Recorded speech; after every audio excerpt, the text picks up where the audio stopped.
And just like that, we're live again. What's going on, everybody? Welcome back to Vidane TV Showtime. Paul Strickland Jr., the rowdy one, over there. Wesley Hogue here for a little SlamDraftin action.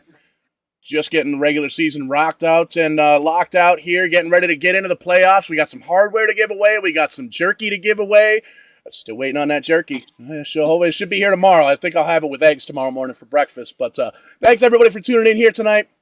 Excited for the show. Triple header action here on Vidane TV. SlamDraftin here. We're going to talk talk points. We're going to talk championships. We got the Liberty Racing League bshow.info road to the playoffs race here. Last race in the regular season this evening. And right after that, we're going into the Kartplex Canadian iRacing Tour.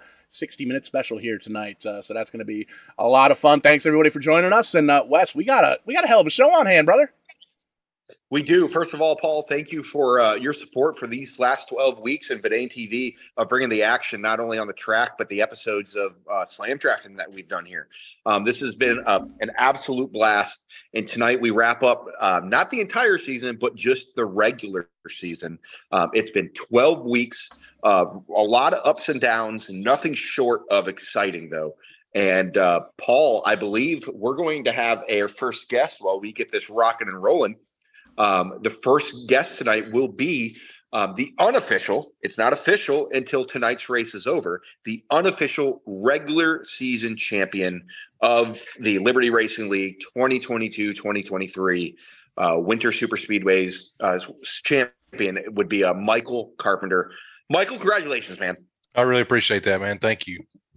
We were talking a little bit off screen that I can't even be pissed at you because there's been times, out here we have guys that dominate or we have guys that are just cocky about it. However, yourself, Alliance Racing, you guys are the I'm going to throw a jab, the old guys in the back with a beer in your hand, laughing, having fun while pulling strategies out of your asses and winning races and doing it without saying a word, without touching anybody, without causing any drama. You guys are pulling this off, and yourself with just the single win, but being Mr. Consistent throughout the season, bringing right now, I think you're up by 31 or 32 points. So that's why it's unofficial, not official yet. Depends on the car count tonight, but just kind of walk us through your season, Michael.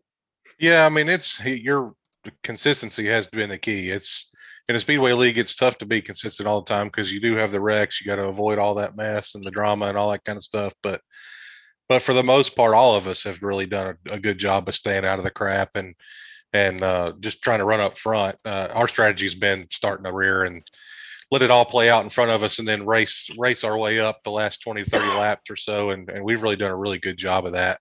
I should have won 2 races. Matt should have won 2 races. Elliot's been up there. Bobby's been up there. I mean, we've all really done a good job running up front. It's not, the luck hasn't been there at the end, but we've had good finishes because of it. For sure. Now, explain to us how Warrior became about. Well, we raced in a league. All of us, we didn't know each other. We all raced in a league that was ran by somebody that was not the greatest person in the world. Stole money from everybody. It was one of those deals. I'm sure you've heard all about that on iRacing. It happens all the time. And we all became really good friends because of the drama. So we decided to go out and start our own thing. So Elliot and Matt Slope came up with iRacing Warriors Motorsports, and we're about 2 years into it now. We've got our own leagues going. We do our own stuff. We take a yearly trip to Bristol. We all met in Bristol last year. We're going to do it again this year. It's been a really, really cool deal and make a lot of good friends. Us at NTO4, myself, Jason Foskey, Kevin West, Taylor Liskowski, we just did that this past weekend. All of us just met up at Daytona for the Xfinity race. And it's crazy how sim racing will do that. It'll bring you'll create friends, which all of us did through sim racing. Taylor and I have been friends since 2004. Same thing with Kevin West and just recently Jason Foskey. Sim racing will do that. And it's awesome to have that. And now I have to say this. Last year, when we really kicked off Liberty Racing, Warrior Motorsports was, to be honest with you, sometimes the punchline. of some jokes. The Swopes in our shootout took out each other for the win. Matt took out Elliot. Elliot took out Matt. I'm not sure what it was. We have said time and time again, privately and publicly, you guys as a team, as a whole, as individuals, take easily the most improved team and individuals of the year. Can you go into that a little bit on how you guys have improved in the last year? We definitely have. There's, it's not just, we've raced together now for so long. And when we started with you guys last year, we were fresh. We had just raced in that one league that I mentioned before that didn't go well. And that was my inaugural league in iRacing. I'd only been on the service 2 months when I did that. So I was fresh to it also. And Elliot and Matt kind of the same way. They've been a little bit longer than me, but not much. Then once we all kind of banded together and started IWM, we would get on and we started a league. We raced in the league. We do weekly fun races. We've got a little over 100 members in our group now. And we just race all the time. And then once we got into Liberty, we practiced and practiced and practiced and practiced and practiced, and it's really paid off. It really has. And as not only a competitor but the owner of the league, I appreciate you guys being here. It has been a breath of fresh air. As you know, from last season to this season, we kind of purged the roster. After some unneeded drama from last season, I would say, we said, all right, we're going to start from scratch. We're going to bring in some that we know is safe people to be with. And then we're going to bring in all fresh names. And the Swopes are the first ones I reached out to. Even though, again, and just to be blunt, the novice side of things on the team showed, and there was frustrations with your team in that first season by others. But that's just, that's learning iRacing. That's being a rookie. That's going through the crap. But you guys were awesome to just race with. You were friendly people. You didn't get into any BS. You didn't argue with anybody. You had your kids that try to start things. But so you guys were, the first team that I reached out to and said, hey, I would love to have you guys back. And as a owner and competitor, I'm glad I did. Now, let's cut to it here as we have Nick McClellan we're going to get with next after this, Michael, and we'll let you go here after this so you can get ready for practice. Michael, yeah, so again, unofficially the champion. The trophy is on Discord. Pretty cool trophy presented by bshow.info. But now we go into the playoffs where everybody that is in the playoffs, that top 16, starts off with a fresh slate. Everybody's even. What is your does that change for you? Do you still race that same night knowing that one bad race could end your chances at championship? I'm not going to change the way I race. It's worked all season. I don't think any of my guys are going to change the way we race. We're going to still use our strategy. We're going to try to stay out of trouble. We're going to race hard. Tonight, my goal, I think it's Matt, I believe, is 17th. My goal is to get Matt into the playoffs tonight. Whether I get Matt in or not, I don't know, but it's not going to change the way I race. I'm going to race conservative when I need to. I'm going to race hard when I need to, and do everything I can to be there at the end. Awesome. And that's one of the things I got to jump in real quick, Wes. Don't mean to cut you off, even though you do it to me all the time. But no, it's one of I didn't really pay attention too much to the individual races last year with Liberty Racing League. Obviously, if Wes is working on a project, I want to be a part of it. I want to work together. Wes and I have been working together very well for a long time. And that's one of the reasons I really like you guys and your team. And you can even hear it the first race that I jumped on board to do the Vidane TV broadcast. I feel like I definitely asked Wes the question. I almost think I said it verbatim on the stream. Who the hell are these guys and where did they learn how to draft? Because this is textbook. Front two guys bumper to bumper, everybody else kind of given enough room, little breathing room in behind there. That's not something that guys know right off the rip. That's something you got to kind of learn and experience with. And it really impressed me. I've been around the block a time or two. I've been doing the sim racing thing for way longer than I'd like to admit. Never been good at it. I got the one win back in FTSR. Shout out to Garland Meadows for shooting me that clip a couple nights ago. But I, never been quick, but kind of get the basics. right? And I've been doing the TV stuff for a little bit now here alongside with Wes and Dr. Race Chaser Kyle Young joining us later on this evening, which is going to be a blast. But just being able to watch you guys grow as a team, really work together. You've got the regular season championship locked up. You've got a goal to get some more teammates into the playoff to try and get that trophy. And you've got that kind of long-term goal, like, yes, we're going to win this championship, but we're going to win next year's championship too. And that's just cool to see, man. I love the whole team aspect of sim racing. Really brings guys together, and being able to go down to Bristol with me a couple years back, it was Loudon. Met a bunch of sim racers up there, and it's cool, man. Sitting around the campsite, being able to just kind of crack a couple of cold wobbly pops and sit around with guys that you've talked to for 5, 10, 15 years. You close your eyes, and it's just like you're on TeamSpeak or Discord, but there's alcohol and a fire in between. So what you guys are doing, man, it's textbook. It's fantastic. Keep doing what you're doing, and I look forward to the rest of the season. I look forward to next season, too. Yeah, I really appreciate that. And that's kind of the best thing we have going for us is sure, I want to win. I mean, there's no question I want to win, but I want to get my teammate in too if I can. And mathematically, I think Matt's my guy, but it's not just about me winning this thing. It's not just this racing thing either. We text during every race. It's group text, group chats during football games. We're just a big group of friends. I mean, I hate to sound corny or stupid or whatever, but I mean, we're just a bunch of dudes, you know what I mean? And we really enjoy racing with each other. It's been a blast with this thing. You doing a great job on the broadcast. Wes putting on a great deal. It's been a really fun time. And that's what it's all about. All right, Matt, Michael, I just looked at the standings. You were correct. Matt seems to be the one that is realistic, but to look at it, if Elliott gets a win, Matt gets a top 5. With this win and you're in, it really gives you that opportunity to get everybody on board. And with that being said, like I said, Mike, I'm going to get this wrapped up with yourself. But before I let you go here, anybody you give a shout out to before we go racing tonight you want to say hello to? All of the teammates, Elliot, Matt, Bobby, Freddie, Dan, everybody. I mean, they've really been great teammates. You for putting this thing on, Vidane, bshow.info. It's been really fun. And our league sponsor, Tech for Troops. It's a great organization. It provides computers and things for veterans once they get out. If they need help with that stuff, they're a great organization to work with. So definitely Tech for Troops. But again, Wes, thank you very much, bud. Man, I thank you and your entire team for what you have brought to the table this season. And I'll see you on the track tonight. You got it, buddy. Have a good one. You as well. And all right, Thanks. So we're going to switch to the other side of the pendulum, the other side of the point standings. And we have Nick McClellan with us. Nick, you got a copy, buddy? Hey, copy right here.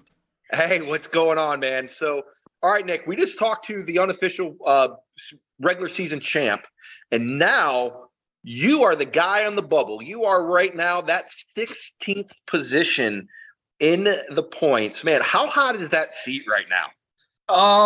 Yeah, I'm gonna have to work hard for this one, that's for sure. Everybody's gonna be out there pushing with their teammates. I'm kind of on my own, so I'm just gonna roll with it. Roll with the best line, but I'm pumped up. I'm a little nervous, but I'm really excited. This is gonna be fun. So to kind of use an analogy, you're kind of the Ricky Stenhouse going into this. Yes. Stenhouse as a single car team, as we saw Sunday, got the job done.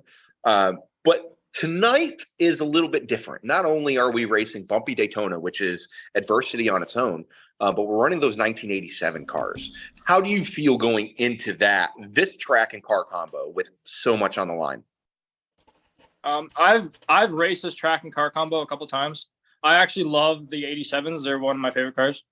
And I'm okay with old Daytona. It's going to be fun. It's going to get interesting. That's for sure. I think everybody's going to be able to keep it clean, and it's going to be a good race. Now, Nick, you've been an awesome member of Liberty. You raced in our summer league where we ran the 87s and we ran the ARCA cars. Our throwback series is what it was. I believe that's when you first joined us, was it? Yeah, I was in a couple of races for that. Yeah, that's when I first joined. Yep, definitely glad I stuck around. For sure. Yep. When you made your introduction there, and believe me, we are so happy to have you here in that 12 machine for this season going into the Super Speedway Series. Now, walk us through how your season has gone. I know it's kind of been a roller coaster for you. At some points, you had some connection issues. You've had some good runs. You had some not so good runs. Walk us through what that's been like for you this season. The start for the 500, I felt really good. Like we were right in that front pack the whole time. I felt really good till I wrecked out in the end. But I mean, that's how they go. But it's been up and down, that's for sure. I've felt pretty good about how I've been running, and yeah, I'm just gonna try and stay with it. The bad races I just kind of leave aside, but I definitely taking those good ones. Feel for those ones. I always look back and see the mistakes I make. So For sure. So again, 16 get in. Winning, you're in. The rest is filled by points. 16 playoff, 16-man playoff. I believe you have only a 2 or 3 point buffer. Now you have two options here, Nick. You have the option of trying to get aggressive, trying to win this race, and putting yourself in no matter what, or you have the option of playing this safe, seeing how it plays, and being more on the passive side of things. What option do you, and obviously this could change between now and in an hour when we have our drivers meeting. Which way do you usually, especially in the position that you're in, which way would you sway? I'm gonna start off easy. I'm gonna see how the pack lays out. I'm gonna see how all the drafting works out, how wide we get, see what happens, how the runs happen. Probably a little later on I'm gonna push, but I'm definitely still gonna be aggressive. I still want to be up front. I don't want to lose the pack. Don't want to lose my positioning. I still want to be up there, at least in that top 10 buffer for at least most of the race. For sure. Now, when it comes to, let's say, let's go theoretically, and I like asking drivers, especially ones like yourself that I'm not as familiar with personally. What is your experience in iRacing? Let's start out with that. Are you in other leagues? Is this your only league? Do you do official and leagues? How do you come at iRacing? I started iRacing about probably 2 years ago, and I put a lot of money into it. Sim racing is not a very cheap thing, but gotta love it, right? Gotta love it. But yeah, this is the league I've finished, like, done the most in, and I love this league. But we've done a great job, man. Like, I've never had so much fun. Like, the other leagues are they weren't that great, so I left a lot of them. I do a lot of official racing, but I do like the league, and I love this league, so I'm definitely sticking around. Of course, and we love guys like you that appreciate what we do, and because we appreciate you just as much. I mentioned a couple weeks ago I ran a money race for not exactly a league, but a group that runs money races, and it kind of humbled me of holy crap, we kind of have it good here. You see how other people do things, and you see some biasness you see in other leagues and such like that. So I used examples like that to try to make our league as unbiased, as fun as possible. But let's face it, Nick, behind the scenes, I'm sure you have your own stresses and anxieties and personal stuff going on, just like the rest of us. When we fire up practice at 7 p.m. Eastern and we race until 9:30, 10 p.m. Eastern, I want that to be not only my escape of reality, but I want that to be everybody's escape from reality. So that's typically the goal here. And that means measures to me that someone such as yourself that just found us, just this past year, that you value us that much, which leads to my next question. You had the opportunity to win. Not only, let's do this real quick. If you had the opportunity to win this bad boy, here is the championship belt. Beauty. Yeah, there she is. I seen her on the original when you guys opened her up first, but yeah, she's awesome. Yeah. So what would it mean to you to have that opportunity in iRacing for 2 years? What it means to you to win something like that? It'd mean like a lot to me. It'd be awesome. I've never won any trophies in iRacing before. And I hear a lot of people who have actually trophies and stuff. I was like, oh, there's no way. Who would actually get a trophy for this, right? But having something to show, that would be awesome. It would be amazing. And I'm going to try and get it. Well, just from racing with you on the track and getting to know you a little bit here, I feel like you have what it takes. This is super speedway racing, man. A drop of a dime, you can go from first to worst. I haven't won one of my own league races in over a year. I think early February, I was looking on my time hopper, my memories on Facebook, and it was showing me my last win was like week 2 of our super speedway series last year. Which we actually fired off in February of last year. So I understand what it's like to want that win so damn bad and come close and have it taken from you because it's super speedway racing that happens. But I believe you can not only get into the championship 16, but I believe you could get it done. So we're going to be starting up about 8 minutes here in practice. Nick, before we let you go, any shout outs that you would like to give while the stage is on you? No, I don't. bshow.info has always been there for us, though. They're a great sponsor. Love to have them on board, that's for sure. I've checked out their website a couple times. They got some interesting stuff going on. Interesting is a word for it. Interesting is definitely the word for it. That's for sure. But other than that, no, not really. Is the hair real? Sorry? Is the hair real? Yes, sir. Yeah. I used to have a long hair. I used to play in a band, actually. I don't know how to change the phone on. Here we go. Here's my bass. It's pretty simple, but yeah. Oh, okay, cool. I'm also a bass player. Yeah. Nice. Awesome. That's the cool thing about this at SlamDraftin. We actually get to know the people in our leagues. Yeah, exactly. I wasn't sure if you had like a mullet wig going on because Kevin West wears one all the time. So. Oh, okay. I gotcha. Yeah. Hey, careful. That trailer park dude's out there watching on YouTube, so don't talk too much trash there, Wes. Where are you from, Nick? I'm from Sault Ste. Marie, Ontario, Canada. Gotcha. Okay, I can notice a Canadian accent a little bit. That's awesome. Yeah, it's real cold up here right now. Yeah, it's really not cold here in Florida. Oh, I bet it's beautiful, man. I wish, I seen you guys were all at Daytona. I was just sitting there. I was like, oh my God, what I would do to be at Daytona right now. Hell yeah, man. Well, I see that practice is going to start here in a little bit, so I'm going to let you get to it. Let's get it. And so, Nick, thank you for joining us, and I sincerely mean it. Good luck tonight, and hopefully we'll see you in that top 16. Thanks, guys. Have a good night. You as well. See you. All right. Are you able to pull up and put on the screen the points? It'll take me a second or two, but I can definitely make that happen. Cool. I would like to just kind of show the points to the guys, just how close it is to this tops. Can I cuss on here, Paul? Is it PG-13? Is it R? What is it? It's PG-13. What time is it? Are we in prime time? Yeah. No F-bombs, but we should be fine. Okay. Whoa, that was the word I was going to use. So I'm glad I asked. I looked at points last race. Finishing last race, and I looked and I talked to my teammates and I said, what the frick? It is a battle. It is the top 10 through 16th, nobody's safe. Usually, 10th, 11th place, all right, you got a pretty good cushion. Is there a cushion? Yes, but it's not that comfortable. It's like buying one of those fake leather couches from Walmart and thinking it looks comfortable and getting it home and realizing it's a cheap pontoon bed. And just it's not a comfortable cushion whatsoever those guys have. I know two of my teammates right now are one of them's on the hot seat. Jason Foskey needs a really solid finish in order to make it tonight and make sure nobody else wins.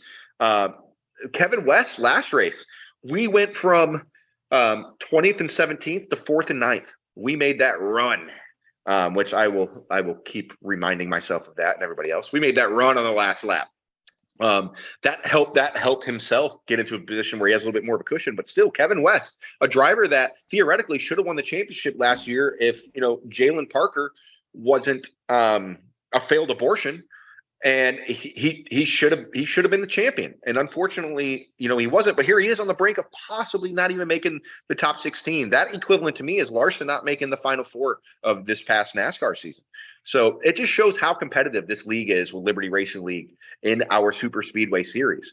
With that being said, I did want to make a quick announcement to those that are watching for the 17th on back that does not make it beyond this.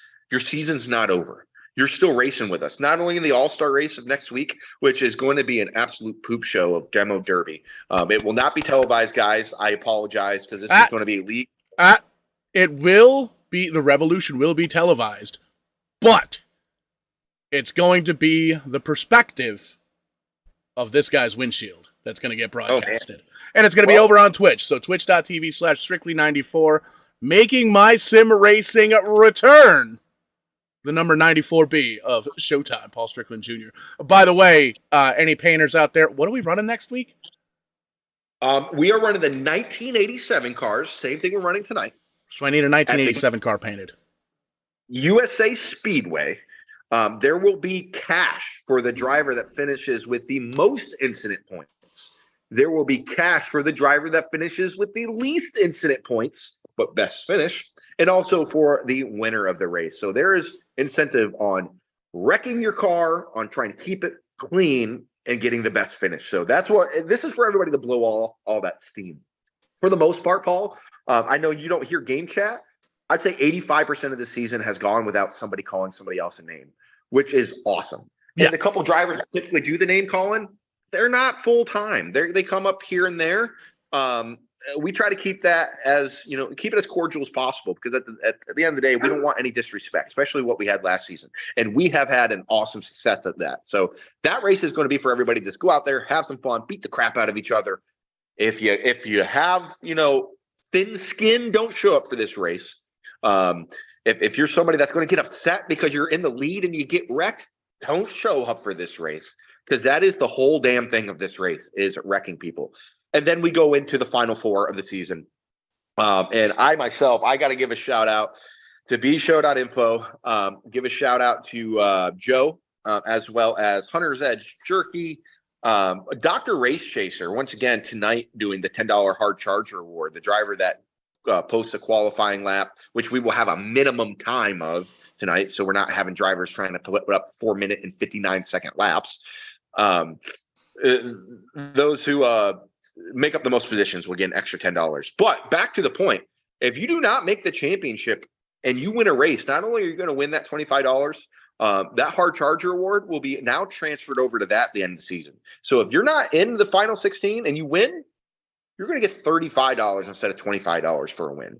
Yeah, that $10 might not mean much to some, but it might mean something to that driver that might finish 22nd in points, but just has ran into some really bad luck through the season, and now has the opportunity to go out there, get himself a win, make up the money, and then some, almost double his money from what his entry fee was. So that's absolutely awesome. And I just got to thank everybody that's helped make this regular season happen so far, but I'm not going to give my farewell speech here like it's the end of the season, because there's still a lot of racing to go. There's 4 points paying races to go. Paul, I know that you've had some exciting times. Paul, you've been there when you've had no voice, literally. So saw a completely silent stream. Yeah. When you can still convince me to come in the day after coming home from Philadelphia, the 30th anniversary of Monday Night Raw, out there, I remember vaguely screaming into the camera phone, sending you and Kyle a Facebook message when DX came out. I vaguely remember that. But it just really tortured my voice, tearing it up, coming back in, and at least being able to get the picture as to what was happening here with the Liberty Racing League. It's been an awesome season so far. You made mention 4 races left. Not farewell by any stretch of the imagination. We've got another slam drafting or 2 coming up, and then we've got an awards show that we're going to put together. Don't know how that's going to work out, but hey, we'll figure it out on the fly. What do you call that in what do you call that on the fly? Damn it. It's been a minute since I've been in the ring. Calling it on the fly? It in the ring. Yeah, calling it in the ring. We'll figure it out. We don't know what we're doing yet, but I've been doing this for a minute. And that's actually pretty damn cool. We'll put something out together. I would like to do that, because if we could, maybe a post-race show where right after the race is over, we can just do, a quick 15, 30-minute thing. We can have the winner of the championship in, like a victory lane celebration. Screw the interview on Discord. Screw that. I want to see emotion. I want to see visual emotion. We can talk to the winner, then work our way down the grid to second and third. No matter where I finish, I will be there for it. I'll either be in tears of happiness or sadness. We know how my history has been about winning these damn belts. But I want to showcase. I want to showcase this belt off to whoever wins it. And man, I'm excited, because this belt's beautiful. It's been sitting in my Harry Potter closet. For those who've been to my house, understand what that is. For a few months now since this season started, and I'm excited to show it off. And Paul, I got to say, I know some of the drivers are going to head off to practice real quick. Do we have any drivers that are currently watching? If you're currently watching, feel free to hop on. We still got a few more minutes. We don't have to go live for qualifying for a little bit. Paul, I doubt you have much else better to do at the moment. Nope, so, I got got some Chinese food that I'm going to heat up here before green flag, but I can make it last a minute or two. A couple of guys, Kevin West was hanging out in the YouTube. David Overstreet was over there as well, saying those guys over at IWM, man, it's a good group of guys, and we got some numbers tonight here. Folks tuning in all over the internet. We're live on Twitch, on Facebook, on YouTube. I'm kind of staring off into the clouds here on camera now that I think about it. Got this brand new 55-inch screen here at Vidane TV HQ. Pretty damn excited about it. Just trying to look around and seeing if we can maybe get somebody in here to talk to. So go ahead and do this, Paul, if you can. Go ahead and shoot this Zoom link in the Liberty General channel. And the first driver to pop in, it has to be a driver. If you're just a viewer, as much as we appreciate you, we're trying to talk to drivers tonight. First driver to pop in, take that Zoom. Feel free to bring them in while you're stuffing your face with whatever cat got killed and cooked with that Chinese place there. I'll go ahead and interview them. So go ahead and pop that in. Let's see if we can get somebody here at the last second. Again, we're calling in the ring here, trying to see if we can get somebody else to pop in. But great talk with Michael Carpenter, and a little behind the scenes, if I could, Paul, for yourself and other viewers.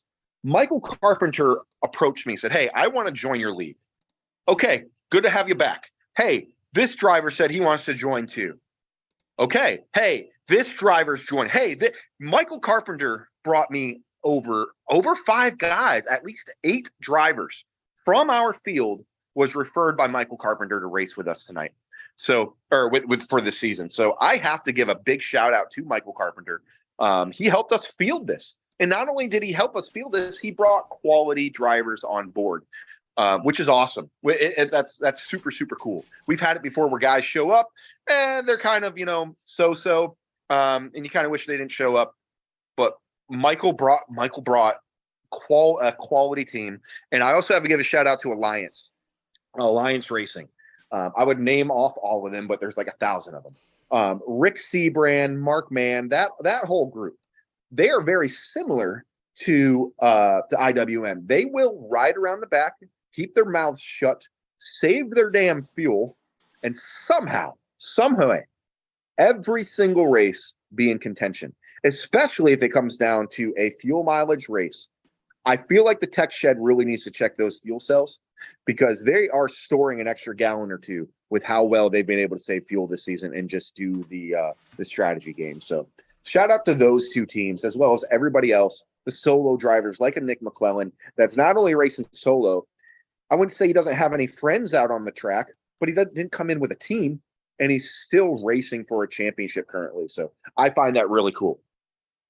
Yeah, for sure. And, man, you showed that belt again here on SlamDraftin, and I get excited, too, about the championship belt. We had the idea back with Vidane Racing. We had 3 of those championship belts. Ian Plash, Jarrett Bolliard, Richard Beasley each getting the same plates but different colored straps, which was always kind of cool to me, the black, the white, and the red strap, which was super neat. And it's a super unique kind of trophy that I know there's a lot of wrestling fans in the Liberty Racing League and with the bshow.info, all the guys jumping in and helping out with the sponsorship. A lot of wrestling fans, which is always kind of cool, and it helps me out in the booth because I can really kind of segue into things, different stories. When the cautions sometimes run a little bit long, you always got that long-term storytelling you can kind of throw into the mix. But it's super cool to see that the championship belt making that return and to be able to see it in not in person, but on camera, kind of up close and personal is really cool. And I talk about it every week, Wes, and you talk about it too, because it's a struggle that I know back with Vidane Racing. You made mention you haven't won a race this season yet. It's your league. You've been putting it together, doing the grinding and having all the help behind the scenes and all that stuff, but you haven't won your own race yet. And it throws me back to Vidane Racing season 3 back in like 2009. Steve Lavender, myself, really putting in a lot of work into this super speedway series back in the day, and we had 100 guys show up for our first race to qualify for 43 spots. I didn't make any of I think I made 2 races that entire season. So being able to get in and maybe not have the success that you used to in other racing series where, you'd kind of jump into the super speedway races. It's kind of your forte. You're a big time ringer. You and Kyle work very well together on track. To be able to kind of see that little bit of a struggle you're up there every single week. You're leading races and getting caught up into one thing or another. And again, it ties right into the long-term storytelling. You're kind of sort of almost there on points, but you've said it yourself. You want to get that win. You want to win and show that you're in contention for this championship belt.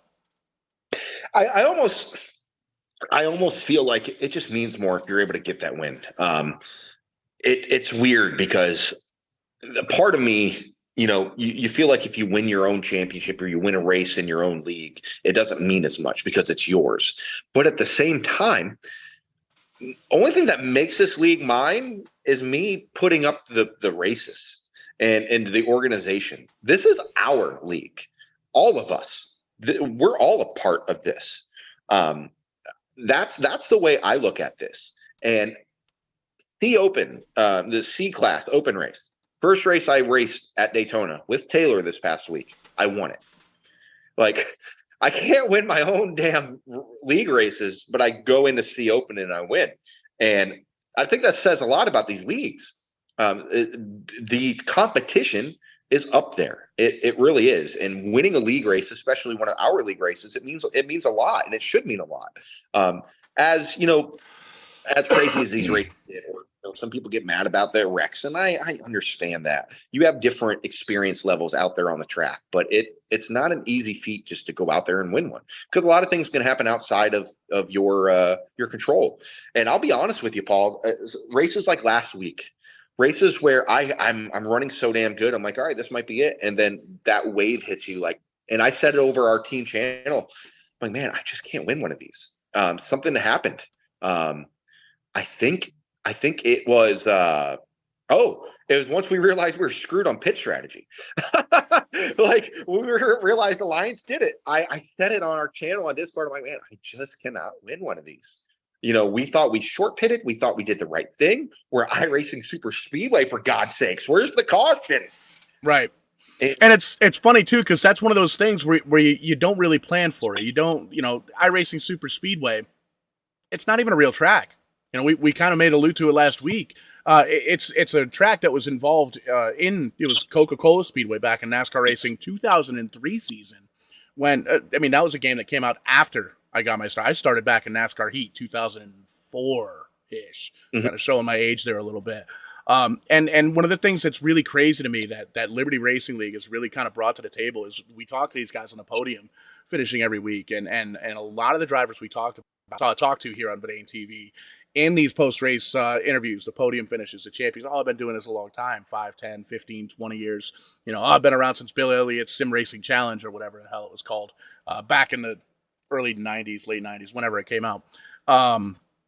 Then you kind of talk to, I hate the term, but you talk to the new generation of sim racer, where you talk to these guys like, oh yeah, my girlfriend got me a sim rig last Christmas, and I've been doing this for 14 months, and they're winning every single week, and it's awesome being able to see somebody go out. I've had a lot of different kind of crossovers here in the past couple of years with iRacing, sim racing, Grand Theft Auto, this, that, the other thing.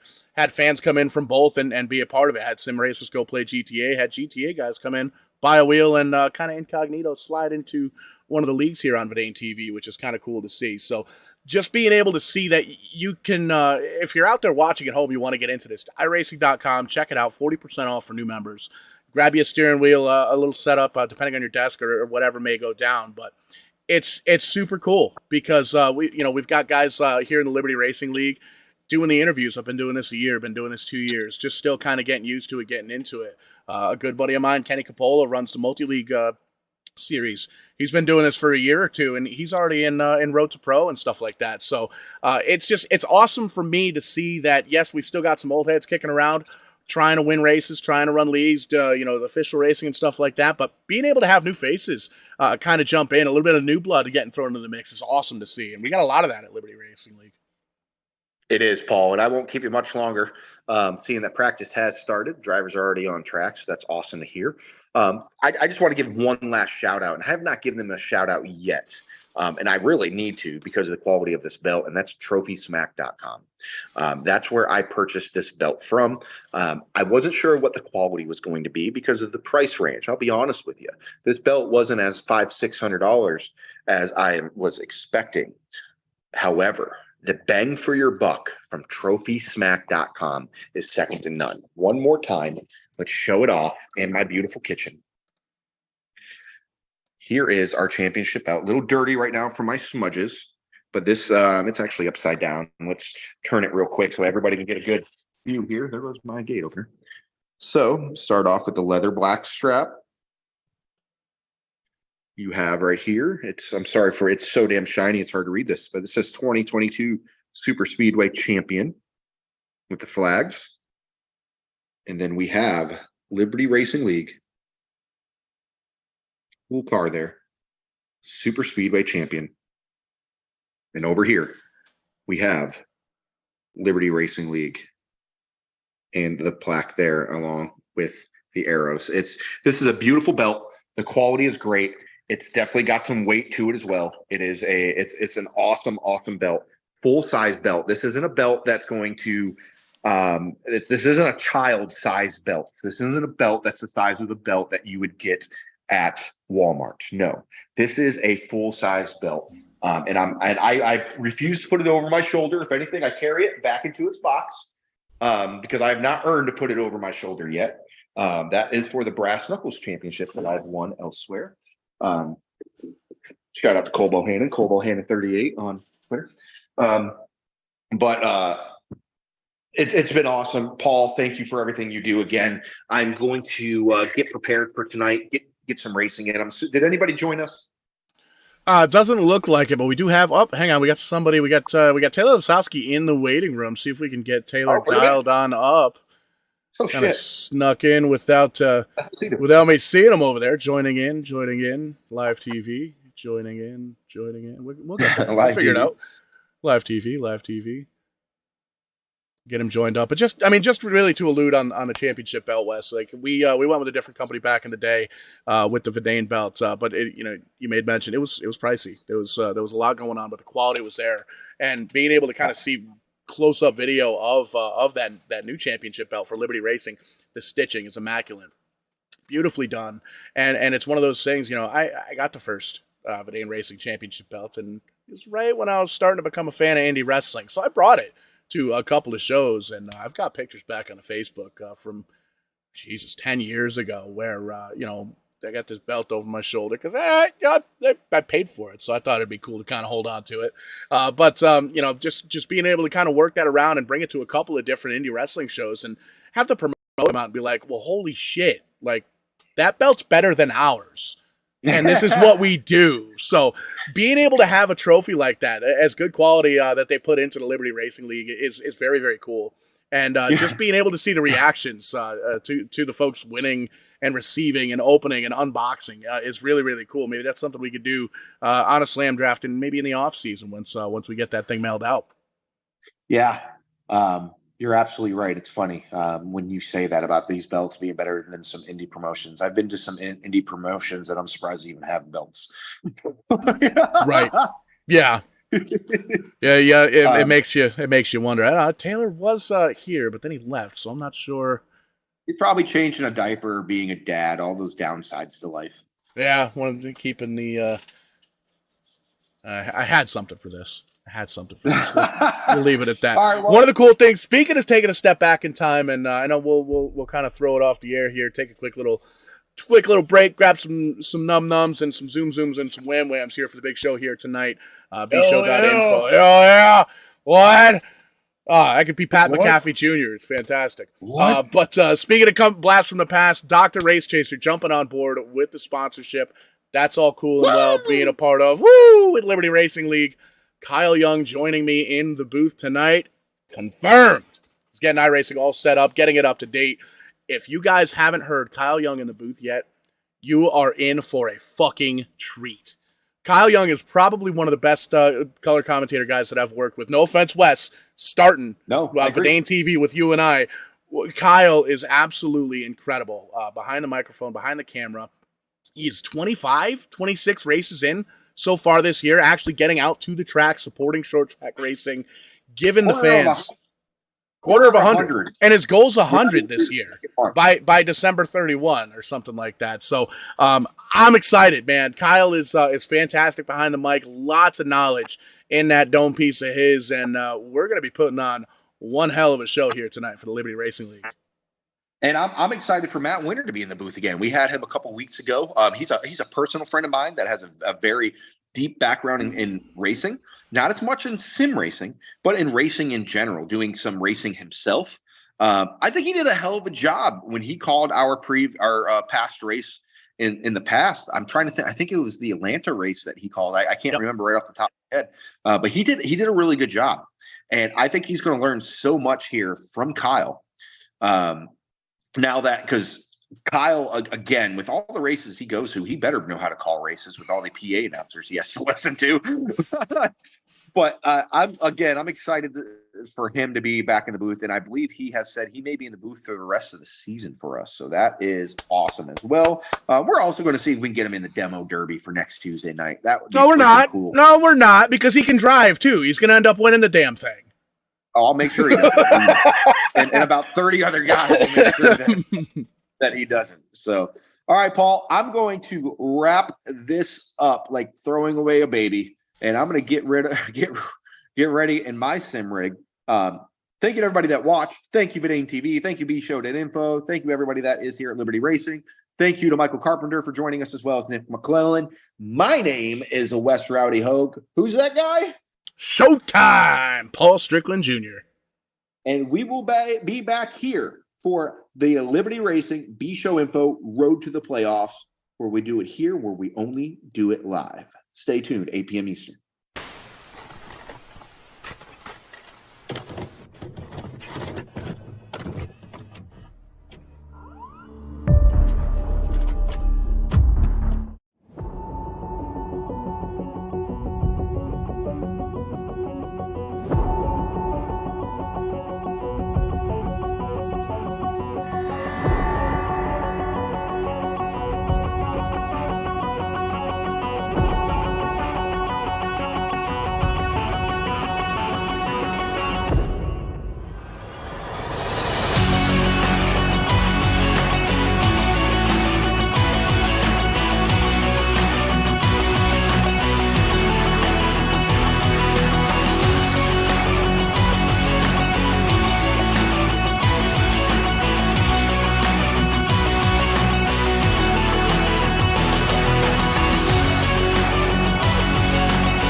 Getting ready to do the thing one mo again here on a Tuesday night. Thank you so much for tuning in to Vidane TV for tonight's coverage of the bshow.info Road to the Playoffs. The last race before the playoffs kickoff.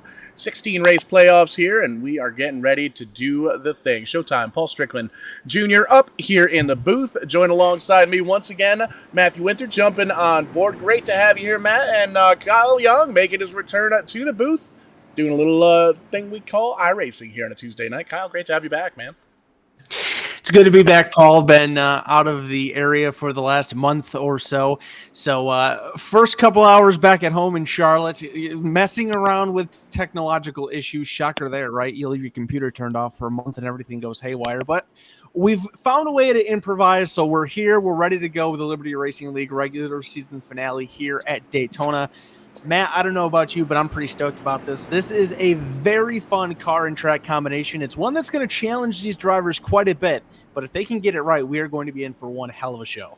Absolutely, Kyle. I couldn't agree more with you and Paul. This is going to be an amazing race on Old Daytona with the 1987 spec NASCAR Cup cars. It's going to be a bumpy ride. It's going to be an exciting ride. We're going to see who's left at the end to take the victory. Indeed, we will, and that truck will start here in just a few seconds as the pace car drops down onto the safety of pit road. Barney the flagger throws the green flag in the air in the regular season finale here for the Liberty Racing League Super Speedway Series is off and running. Pole sitter Rob Collier going to lead the field down. Oh, and we've already got a couple cars spinning down in the back. I don't know if that's going to bring yellow or not. There were two of them that spun, and it will throw the caution flag. Two cars spinning down right at the exit of the infield road course. It's the 54 machine of David Watts, and it looks like we also have the 10 of Matt McComas in trouble right off the bat. So, well, you typically aren't all unfamiliar with issues at Daytona, but I don't think we were expecting them to happen that quickly. Yeah, we'll take a look at the U-House Racing Design instant replay here. You can see right off the rip, a couple of drivers a little bit mid-pack on back, having some issues getting going through the gears here. Been a long week, trying to get these 87 cars up to speed. There you can see 10 car just didn't look like he was clear. Made a move down on the bottom side. The 54 was there, made a little tag. Good thing there, though, no big damage on either of those cars. So they're going to be able to continue on here, but going to have to try and make up some track position back pretty deep in the field. Looking like 29 cars here tonight taking the green flag here, Kyle. A very strong field of drivers trying to finish off this regular season. These guys been pulling some fairly decent fields throughout this entire season. Kind of seems to be like it's been around the 25 to 30 car range all season long. Keeping an eye on things as a spectator throughout the majority of the season, it's been a fun one to watch, and it's pretty crazy to think that we are down to the regular season finale. The regular season championship is basically already decided, but I know that battle for the final lock-in spots for the playoffs are very tight, and of course with a win-in-your-in system, you never know how it's going to go. Anybody could pop up and get a victory at any time, completely flip this playoff picture on its head. So we are definitely going to be in for a thrill ride tonight, especially once we get down towards the end of this thing. Bit of a slow start, but the action and the intensity is definitely going to be there in just a little while. And what a place to have your regular season finale at the World Center of Racing, the Daytona International Speedway in Daytona Beach, Florida. 2.5 mile super speedway. Of course, the inaugural 500 here was in 1959. And it's a few years after that, but it still produces the same kind of racing. It's fast-paced, extremely exciting to watch, and always carnage right around the corner here at Daytona. And we made a couple mentions of it just a few moments ago. These drivers tonight, there's a couple different versions of Daytona here on iRacing. This one is the older one, right around the 2008 year, pre-repave in 2011. So it has all the character in the racetrack that these drivers used to have to deal with 10, 15 years ago, where it's bumpy, it is really aggressive, and with these 1987 Cup cars, these boys are a handle to drive. They get aerotight in the draft. They bottom out very easily. Now, the good thing is that they are pretty strong race cars, so they can take a beating if you get up into a minor incident, get up into the wall or something like that. So that's something that will work in the favor of these drivers, but it is going to be a lot more than just pedal to the metal, trying to find the lines, trying to find the runs to be able to make your passes. You really have to pay attention to car handling tonight. It's very easy for these cars to escape you. You think you're all set going through the center of the corner, and all of a sudden you're plowing up into the outside wall, and by the time you realize that, it's too late. That car's not coming off and you're in trouble. So it is going to be very interesting to see how these drivers are able to handle all of those elements throughout this 80 lap contest.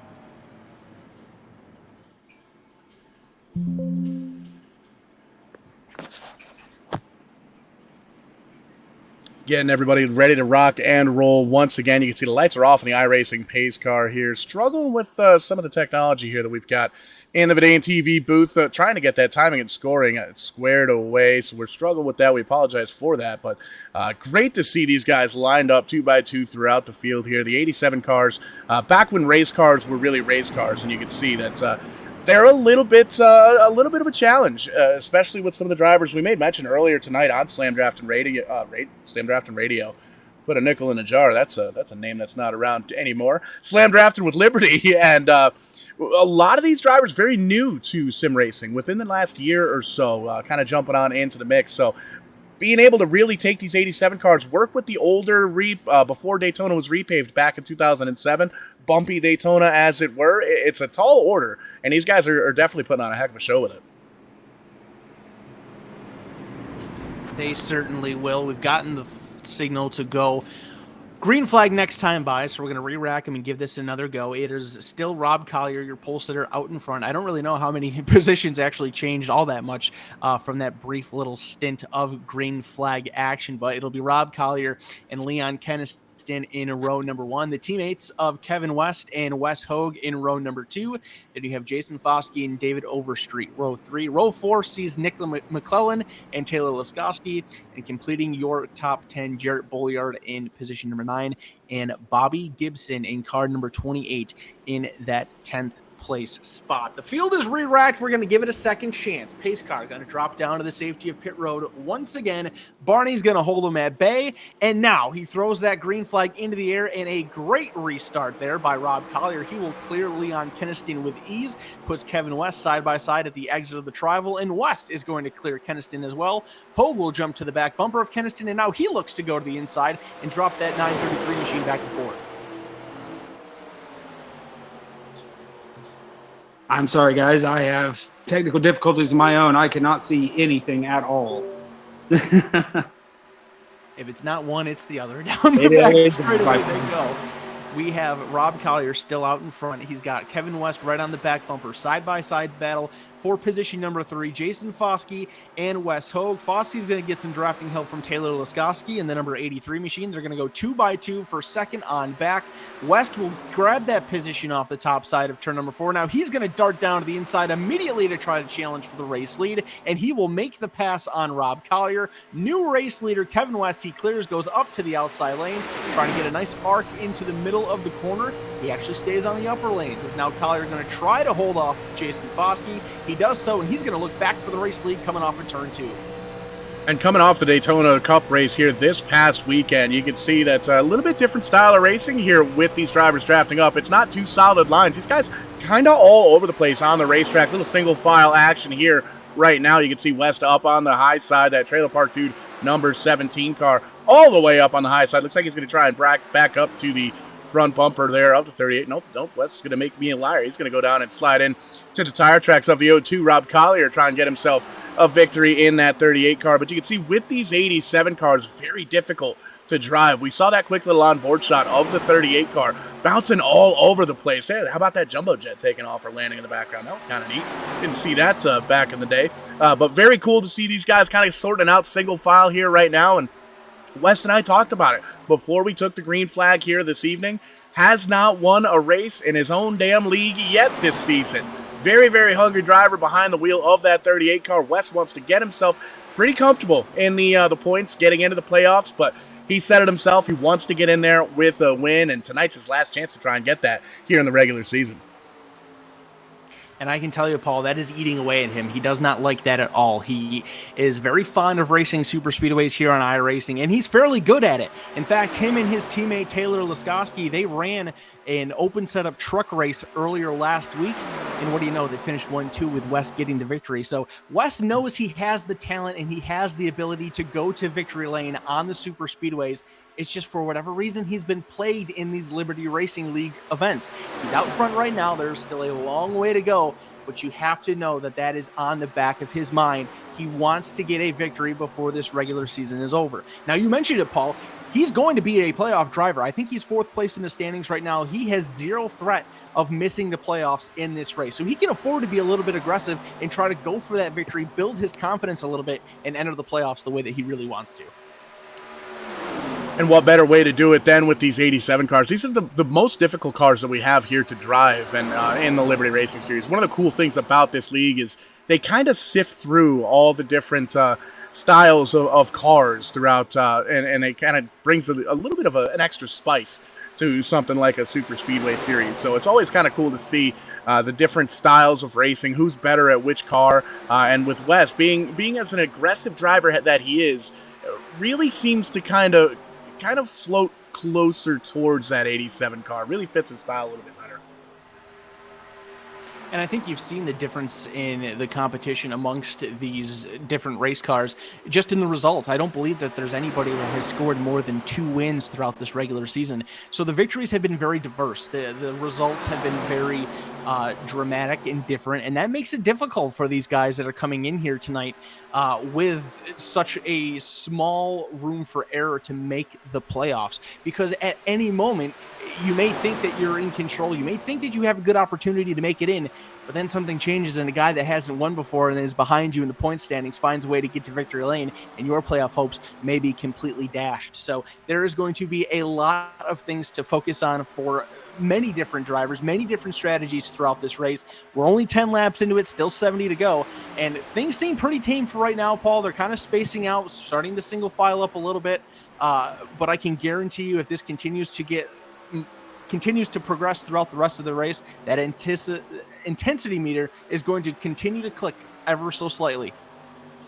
Yeah, and before we came on the air here, I was just taking a look at the points battle, because we talked about it a little bit. We kind of alluded to it there, a little side-by-side action between Laskowski and Hogue. Collier right in behind there. About that 12 car up in the mix as well. McClelland in that points battle that we're talking about came into tonight 16th. 16th in a 16 round playoffs, or a 16 driver playoff is a tough spot to be in, but it'll get himself into where he needs to be. The only thing is, he's only got 3 points on Matt Swope, who currently is on the outside looking in. And going the other direction, TJ Floyd, 5 points of the good. Jason Foskey, 10 points of the good. You can see he's winning this race right now. Taylor Laskowski has himself a win. John Ballou has himself a win. But then you get up to 10th, 11th points. 11th place, Nathan Brown, 15 points to the good. Still mathematically not locked in until the end of this one. Then you start to kind of get into the little bit of a comfort zone in the top 10. Leon Keniston in 10th, 26 points good. He is actually tied with Kevin West. Jarrett Bolliard has himself a win. Rick Seabrans, Rob Collier, Mark Mann, all those guys 2 wins a pop. And then you get into the top 4. Wes Hogue, 56 points to the good, no wins. Bobby Anderson, Jax Duval. These guys are tied for second right now. 72 points behind Michael Carpenter, who's got himself a win and has mathematically clinched the regular series championship here tonight. I think the magic number was 32 drivers had to start in order to make it a thing. But congratulations to Carpenter. Going to get himself a little bit of hardware brought to you by bshow.info, and he's going to lock himself into that championship fight, that championship fight for that championship belt here at the end of the season.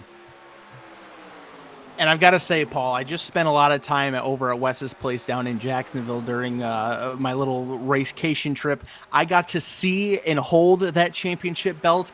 I'm telling you, that thing is as cool as it gets. I've never felt an actual professional wrestling championship belt before. I know you've got some wrestling experience, so maybe you have, but that thing feels legit. It is very beautifully crafted. It's got some weight to it. That's a cool thing, a really cool trophy, and it kind of makes me kicking myself a little bit for not joining in as a driver, because it'd be pretty cool to have something like that hanging around the house as a little show off of the sim racing prowess. So whoever gets to hoist that belt at the end of the season, they're going to be enjoying it, because it is a really, really cool piece. Yeah, 100%, especially after such a successful season here with the Liberty Racing League. Great sponsors jumping on board here with the bshow.info. You yourself with Dr. Race Chaser. Got to stop and pause for the cause, man. You're 27 races in this year, is that right? That is correct. The last 26 days of my life have been crazy.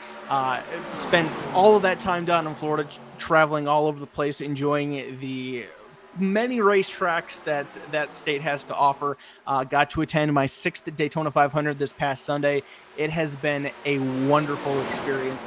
I'm not going to lie, it's a little bittersweet being back at home because I've had so much fun, but at the same time, there's still plenty of year left to go, still many other adventures to be had. So it's nice to, in one way, close the book on that adventure and look ahead to the other ones. But yeah, being out of my own apartment for almost a month now, I've gotten used to it. It was a little hard to drive back today.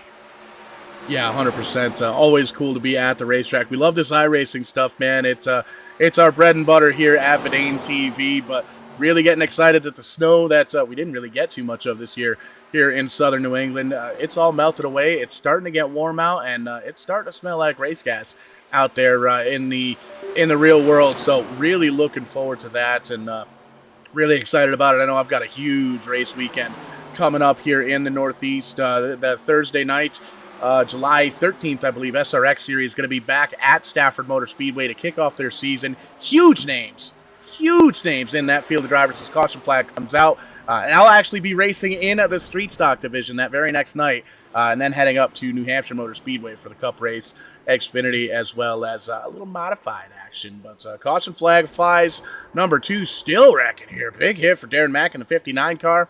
Pointed all sorts in the wrong direction. That's going to give us an opportunity here to pull up to U-House Racing Designs Instant Replay. So caution number 2 coming out here at the completion of lap number 16. I'm still trying to scroll around here and see. Looks like to me, Paul, I see the 46. Yeah, I think the 46 machine of David Overstreet. He was right around the initial cause of it. And taking a quick look at it here, yeah, it looks like it was something that I had mentioned earlier on tonight, Paul. One of those incidents where a driver just gets a little too tight coming off the corner, has a meeting with the outside wall, and finds himself faced the wrong way. Yeah, there you can see the 24 car looking to almost make it 3 wide there. The 4 car, new colors on that paint scheme. bshow.info on board for Rick Seabrins. You can see the 46 car getting pointed in the wrong direction. And it looked like that 59 car, Darren Mack, may have just kind of got woed up, trying to get woed up, and unfortunately lost control of that car. That's exactly what happened. Lost the back end under heavy braking. So that's going to be something that these drivers are going to have to keep in mind here for pit stops, I think. Yeah, a bit of a green flag run we got in there, so the tire wear definitely going to be a little worn out, and you want to try to keep those tires as fresh as you can and preserve them because the better your tires are, the less likely a situation like that we just saw with David Overstreet is to happen. Fresher rubber, the car's going to handle a little better, and you won't have to worry about having a meeting of the minds there with the outside wall. And it looks like the majority of our front runners are going to take this advantage or use this caution as an advantage and come down pit road. As far as I can see, I don't see anybody staying out onto the racetrack. So a mass exodus to pit lane comes the field. They're going to throw a fresh set of rubber underneath these machines and get ready to rock here for this next run. And as you gentlemen said, tires so important this evening. And with each driver having 2 sets of tires, about quarter distance going to use their first set. That's not too shabby. I'm sure next time if we have a caution, a lot of people would stay out to keep those tires as fresh as they can for the end. And, of course, a few drivers from the wreck that we saw might have to use their fast repair, Kyle. Indeed, they will. One other thing that we didn't quite think about here as I was just watching some of these pit stops. A little bit of tire strategy going into play here. I just saw the 38 of Wesley Hogue. He only took left side tires. He did not take rights on this pit stop. Kind of scrolling through here, seeing what some of the other drivers did. I think Jason Foskey may have done the same thing. So I'm wondering if that was a strategy thrown by all of the NTO4 drivers. Looks like Taylor Laskowski also only taking left side tires. So as you mentioned, only 2 sets of tires in pit road. So you have to figure out exactly what the best way is to manage them. And just because you have 2 sets doesn't mean you have to throw a whole set on every time you come to pit lane. And these guys showing that by taking left side tires only on this first pit stop. I did also see a massive mistake on pit road by the 42 machine of Elliott Swope. He did not get placed into his pit stall properly. It looks like he overshot and had issues trying to line himself back into his stall to where the crew could work on that car. He came into pit road 12th. I can guarantee you he's going to be a much further back than that once he gets reorganized with the field. So a big mistake on pit road there for Elliott Swope in the 42 machine. And we talked about these drivers here, the Swope brothers, Carpenter, all part of that iRacing Warrior Motorsports team that really come a long way. You can see the 42 going to come down, take this opportunity to make sure that fuel tank is packed full of the virtual Sunoco race fuel in at that machine. But these iRacing Warrior Motorsports cats, very, very quick here in the Super Speedway Series. We get lined up 2 by 2. The iRacing pace car lights are indeed off. So we're getting ready to rock and or roll here once again. A quarter of the race distance already done here with our first caution. But Kyle, you know as well as anybody else does, you've got a lot of experience in the iRacing world and on these super speedways. Teammates are absolutely a key to try and win this race here, especially if you've got a couple of cats trying to go for that same championship playoff. Without a doubt. We talk all the time when it comes to super speedway racing, having drafting partners and being able to make moves with other drivers. It is very rare that you are able to do things on your own on a super speedway racetrack and find success. Now, of all the combinations, car and track combinations that we've seen the Liberty Racing guys run this season, this is one where you don't necessarily have to have a bunch of help. You can actually get a lot of good runs on your own, but you're not really going to make a bunch of passes by yourself. You can maybe pick off 1 or 2 cars by yourself, but that draft is still a massive factor in this race. These cars draft extremely well. You can get runs from far back. You can get a big pull from the car in front of you. So it is obviously still something that is going to be very important, but it's different. You're not seeing the 2 and 3 wide 9 to 10 rows deep packed where you need to have help in order to make passes. You can kind of do it on your own and kind of settle in line and find your way around the track that way. So while it is still very important to have drafting help, it's going to be in a different form than what we typically see. And we do see now that the green flag is back out. Rob Collier takes over the race lead. He will lead the field down into turn number 1. Side-by-side battle between the NTO4 racing teammates of Wes Hogue down on the bottom, Taylor Laskowski on the outside. They have Jarrett Bolliard and Kevin West behind them. Look out, Hogue pushes up, almost gets to the door of Taylor Laskowski, and that's going to allow Leon Keniston to go down to the apron. He actually just disappeared, so I don't know exactly where he went there, but he was trying to make a move, and now he has vanished. Yeah, that looks like a fella that knew exactly what was going to go on with his internet connection. That's some heads-up driving right there, because that's a hard thing to predict. It looked like he pulled down below the yellow to get onto the apron, and at that point disconnected from the server potentially. So definitely heads-up driving. That's really being aware of your surroundings, for sure. So with no incident there, we will stay green flag. Everybody's starting to settle in. Collier has the lead. Laskowski falls in line into second. Then you have Wes Hogue third, Kevin West in fourth, and Jarrett Bolliard completing the top 5. It's a single file train through the back straightaway now as Taylor Laskowski will break that. He is going to slingshot his way around Rob Collier for the race lead. Didn't quite get enough of a grab to get around him. He stalled out getting into the turn. They are dead even through turn number 4. Hogue is right there on the bottom. Now he's going to switch up to the outside and go push Rob Collier. Collier's going to get the lap. Now Hogue is going back down behind Laskowski. So Wesley Hogue bouncing between the lines here, trying to figure out which driver is going to excel. And it seems like whichever one it will, that's the one that he's going to support.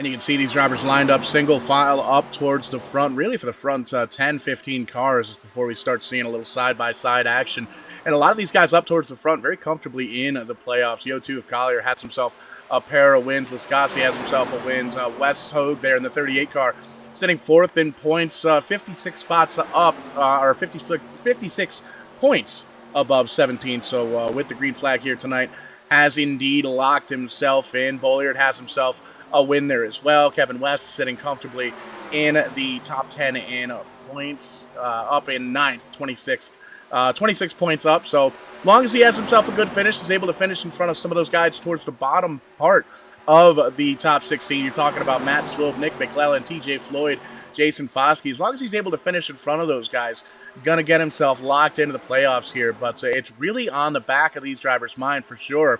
24 laps in here, Matt, that you really need to make sure you finish this race, finish with a decent position, and make sure you've got something across the finish line at the end. Absolutely. And with these cars, like Kyle was talking about, aerodynamics are completely different from the current generation Cup cars. As we see still the NTO4 Racing teammates trying to dispatch of that number 2, Rob Collier. Not doing too bad right now. It's certainly holding his own, not with any help out there on the outside. The NTO4 guys all on the inside. It looks like Collier's going to drop down now here in line. But your leader is Taylor Lascasi, working lap 25. Still single file, and well, as soon as I say that, Wes Hogue is going to break out. He wants to try to get back to the race lead. He's going to slingshot around Lascasi. It looks like he is clear, and he's going to try to bring Rob Collier with him. Collier almost clears the 83 machine, not quite. Taylor trying to put up a fight on the outside line by himself. He gets a pretty good run coming off of turn number 2. Now he's got Kevin West on the back bumper to try to push him on by. Good, clean, hard racing here up inside the top 5. These guys are going at it, but they're giving each other plenty of space. It's good, competitive racing. Nothing too overly aggressive right at this point.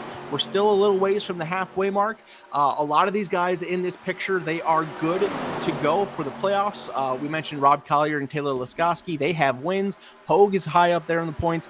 Kevin West, he's in a pretty good spot, 26 points up, probably doesn't have to worry too much, but of course he would still like to end his regular season on a high note and get a victory, which is something he has yet to do here this season.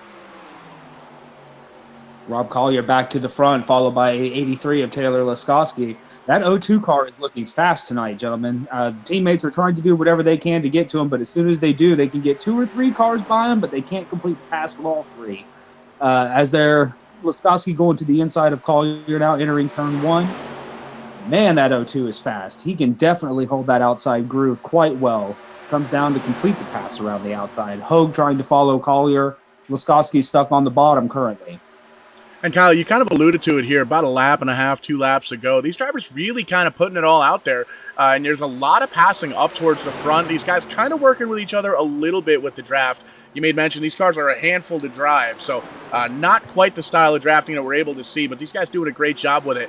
And we mention it on each and every show here on Vidane TV. There's a point in the race where drivers are going to get after it and do their homework, kind of find out where they're quicker, where they're slower. And here with these 87 cars at the old bumpy Daytona, where you're not really able to get up there and push and shove like you might be able to do with the newer Cup cars or the Xfinity cars or the trucks, these guys know that they really kind of have to drive around on eggshells all the way around this 2.5 mile super speedway. So this is the point of the race where you're kind of seeing guys drop back a little bit. There you see the 38 car taking a peek. He's going to get a little drafting help this time from his NTO4 teammate that time, and that's all going into the virtual notebook. That's going into the back of these guys' heads. They know how much of a push, by the time the end of this race comes around, they're going to know how much of a push they're going to need and how much momentum they're going to need to get across the stripe here. As you can see, Collier going to take it back here once they cross the stripe going down in that bottom side. It's a very great point, Paul. These guys, I think that's why we're seeing them make so many passes right now, is they're testing the runs, they're testing the draft. We saw that last lap. Wes was able to make the pass going into turn number 3, and he cleared Collier, but Collier got a good enough run coming off. Oh boy, we are going 3 wide through the middle. How about that, Taylor Lascasi? He is throwing it all out there on the line, trying to make something happen there. He takes the race lead. A great move there by the Pennzoil number 83 machine. But back to what I was mentioning, last lap, West took the lead in turn number 3. Collier got a run coming off for turn 4, and he just barely nipped him at the start-finish line to lead that lap, and he's going to try to do the same thing here with Laskowski on the outside line, and he does so again, this time by just 0.03 of a second. So if you're Rob Collier right here, Matt, you're taking note of this. Okay, I just passed 2 guys on different lanes coming off of turn 4 on consecutive laps, and I got them at the line. So he now knows he doesn't necessarily have to make that move going into turn 3 like both Hogue and Laskowski have on the prior laps. Absolutely. Giving it the classic Cale Yarborough slingshot, that 0-2 of Rob Collier is absolutely on fire with a massive virtual power plant underneath the hood of that Ford Thunderbird. The Chevrolets are trying to stick with him, but man, that slippery old Ford is definitely taking care of business. And as you rightly said, without even much drafting help, he has been the one who has come through and been the leader at the stripe. So you definitely can't fault Rob Collier and his thinking right now, especially going 3 wide. He had a little bit of patience in him, said, you go right ahead, I'll take the lap victory. Become very evident to me in the short experiences that I have had watching Rob Collier race here on Vidane TV that super speedways are definitely his thing. There was a handful of months ago, Paul, I know you probably remember this, and it was actually in these 1987 cars at Talladega. There was a league race that we called where Rob ended up going to victory lane. He's sitting here coming into this race with 2 victories already. So super speedways are definitely in his wheelhouse, and he's showing that by leading these laps, constantly putting himself in position to take over the lead once again. He's not afraid to race it up. He's not afraid to put it out in front. And the other thing too that we haven't really mentioned too much yet is that you can also afford to be a bit aggressive because you have a fast repair. Okay, you make a mistake, you put yourself in the wall, you damage up the car. If it's bad enough, grab that fast repair, keep it in the memory bank, and go back at it again. It's your get-out-of-jail-free card. Now, you only get one of them, so you can't just blow it away willy-nilly and not worry about it after that. But it does kind of give these guys a little bit of comfort in being, okay, if I crash, obviously it's not good, but it doesn't put me completely out of things because that fast repair is there to revive them. No, and right now, as we're seeing, these drivers are having a fantastic race. They are doing so well of making their moves, but everybody staying patient, nobody really pressing the issue here.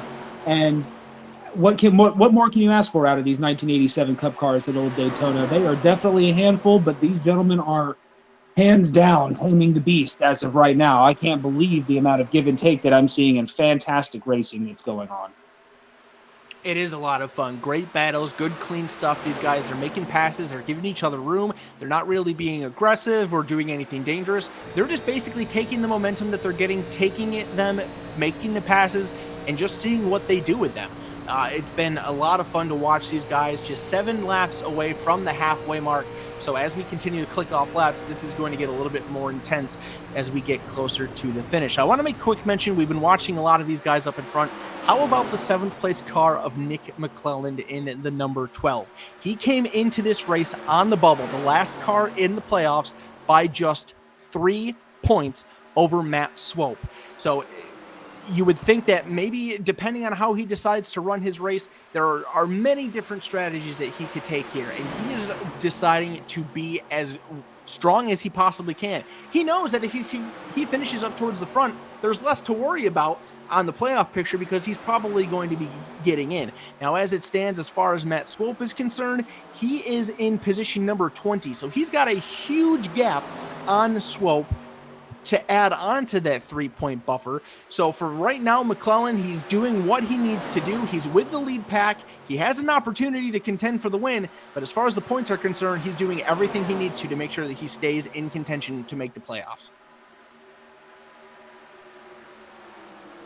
Yeah, we made mention a couple of times throughout the evening and afternoon. Tight points battle coming into this one. We can see those top 4 drivers still swapping back and forth the lead between Collier, Lasowski, West up in that top 4 there. Jarrett Bolyard quietly up in the top 5 as well. 7 spots gained from where he qualified in that 97 Hardee's machine, and doing what Jarrett does best, having a quiet run here, kind of quietly up into the top 5, and has himself a real good front row seat to that battle that's been going on here for the past 5-10 laps for that lead position. You can see Anthony English in the 44 car right in behind him, actually holding on to that 5th position, with Wes Hogue in the 38 car sliding on back to 6th.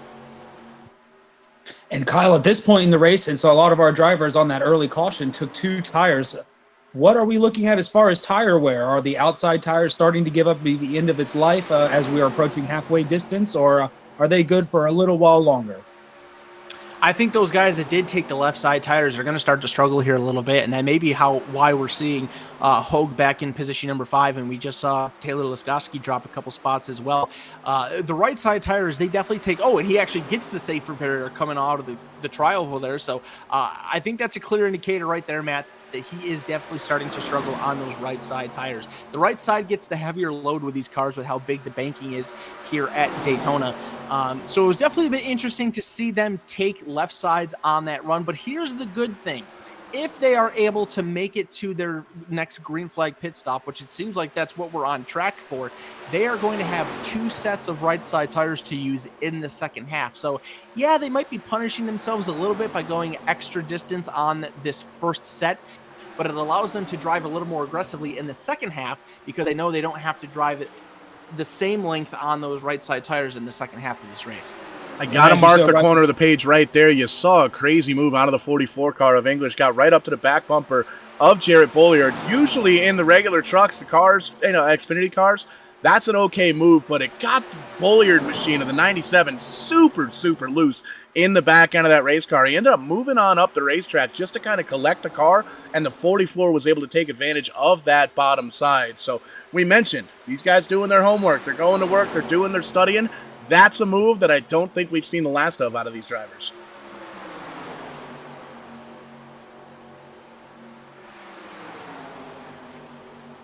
So we'll come here to the completion of lap number 38.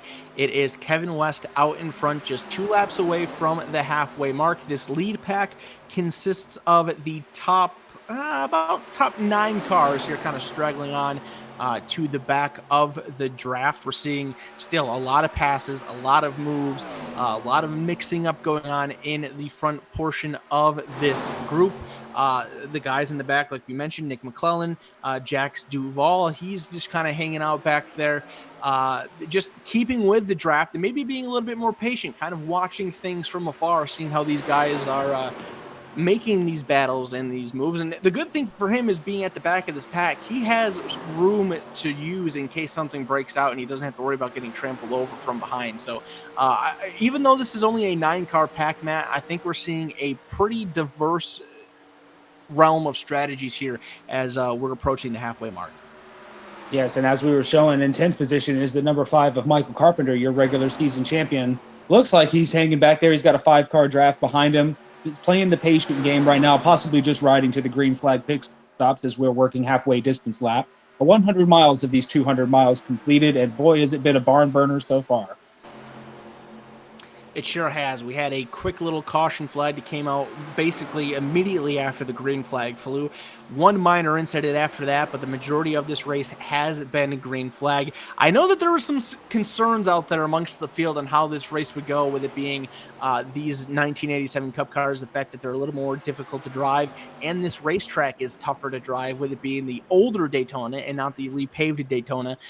So the fact that there was some concern and we're seeing a really good race is really, really cool to see, kind of putting a lot of those concerns to bed, and we're seeing a great show. Now, things can very much change in the second half when the money's on the line and the checkered flag is getting ready to fall.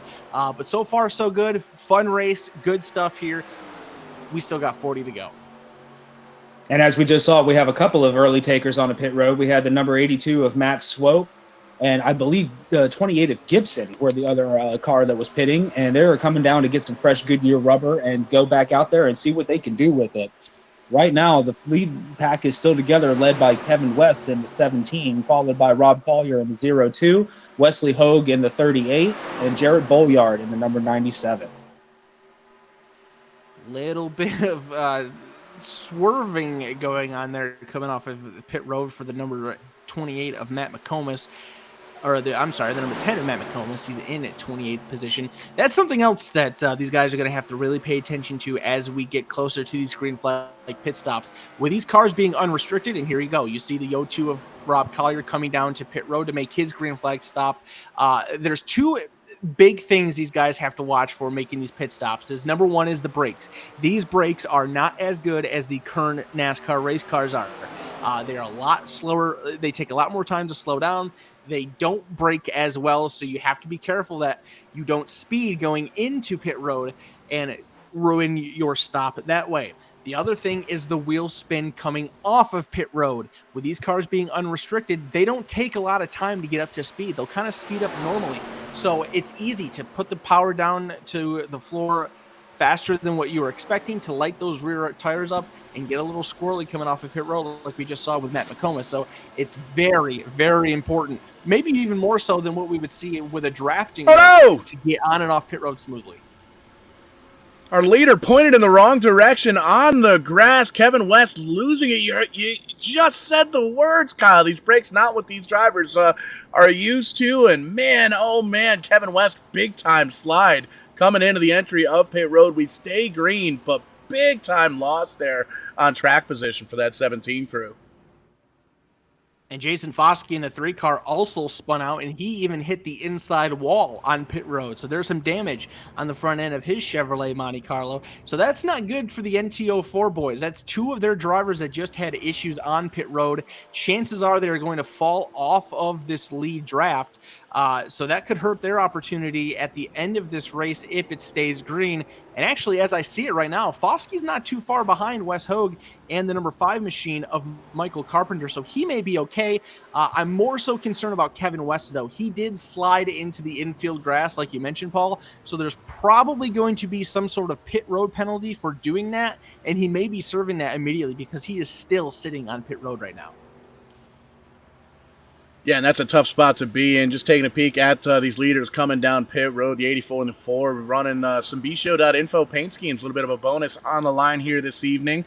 Bonus money if you run a bshow car, and well, a little bit of bonus money if you finish in the top 10. There's a pair of guys that's rocking that logo on the hood that may very well try and finish in the money. You can see one of the IWM cars, the 7 of Freddie Dirtstock Sr., going to come down pit road from the lead. And as everything cycles through here, Matt, it looks like Bolliard's going to be out on top. Absolutely. Jared Bolyard taking the first position. Taylor Laskowski is about 3 seconds behind him. Rob Collier another second behind that. See if they can get reorganized and get back up to the front. But I'll tell you what, Paul, at 45 laps, we have our second caution. And man, maybe it's time for some of that Hunter's Edge beef jerky because I'm getting hungry over here in the booth. Yeah, still waiting for mine to get shipped in. Ordered it up. Almost missed the green flag here last week from ordering that because I was trying to get it all squared away. But we got it all squared away. It has been shipped. Just waiting for that to get out there. I'm looking forward to opening that bag up on the air here. But under caution once again here at Daytona. And man, oh man, oh man, it is Wes Hogue in that 38 car. Going to take a peek. Looks like he just came off pit road a lap prior, trying to get that thing up to speed here in the 38. Gets into turn 1. Everything looks A-okay and just got in there just a little bit too hot. Lost the back end of the car and up into the outside safer barrier. Uncharacteristic move there for Wes Hogue. You can see got as a backup. No other incidents there. But, yeah, it just a tough break for the 38 car. But what this does do is it puts the 17 car, Kevin West, back on the lead lap. Lost a lap there with that pit entry. So good news for the 17 car. And with green flag pit stops now complete, everybody who had fallen a little bit behind or, as you mentioned, had a mistake on pit road gets a second chance at life here as they all get bunched back up while West Hogue does his best Michael McDowell at Texas impression. That one had to hurt. There was one other vehicle involved in that incident as well. It is your points leader and soon-to-be regular season champion, Michael Carpenter. He was trying to avoid Hogue in the middle of 1 and 2 there, got onto the apron, spun himself out, and went head-on into the wall just at the entrance of the back straightaway. So a little bit of damage to that number 5 car. Doesn't look too awfully bad for him. He is going to come down to pit road, get that car situated, and see what he can do from there. But as we have mentioned, with his advantage with things right now, not much to worry about. He's got the championship for the regular season locked up. He's kind of just playing with house money for tonight. So a minor setback for that team.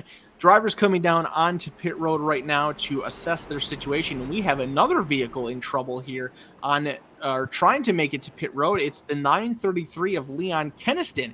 He goes for a slide through the infield grass, kind of similar to what we saw Kevin West just do, guys. He locked it up, was going too fast on entry, and he slides off of pit road and into the infield.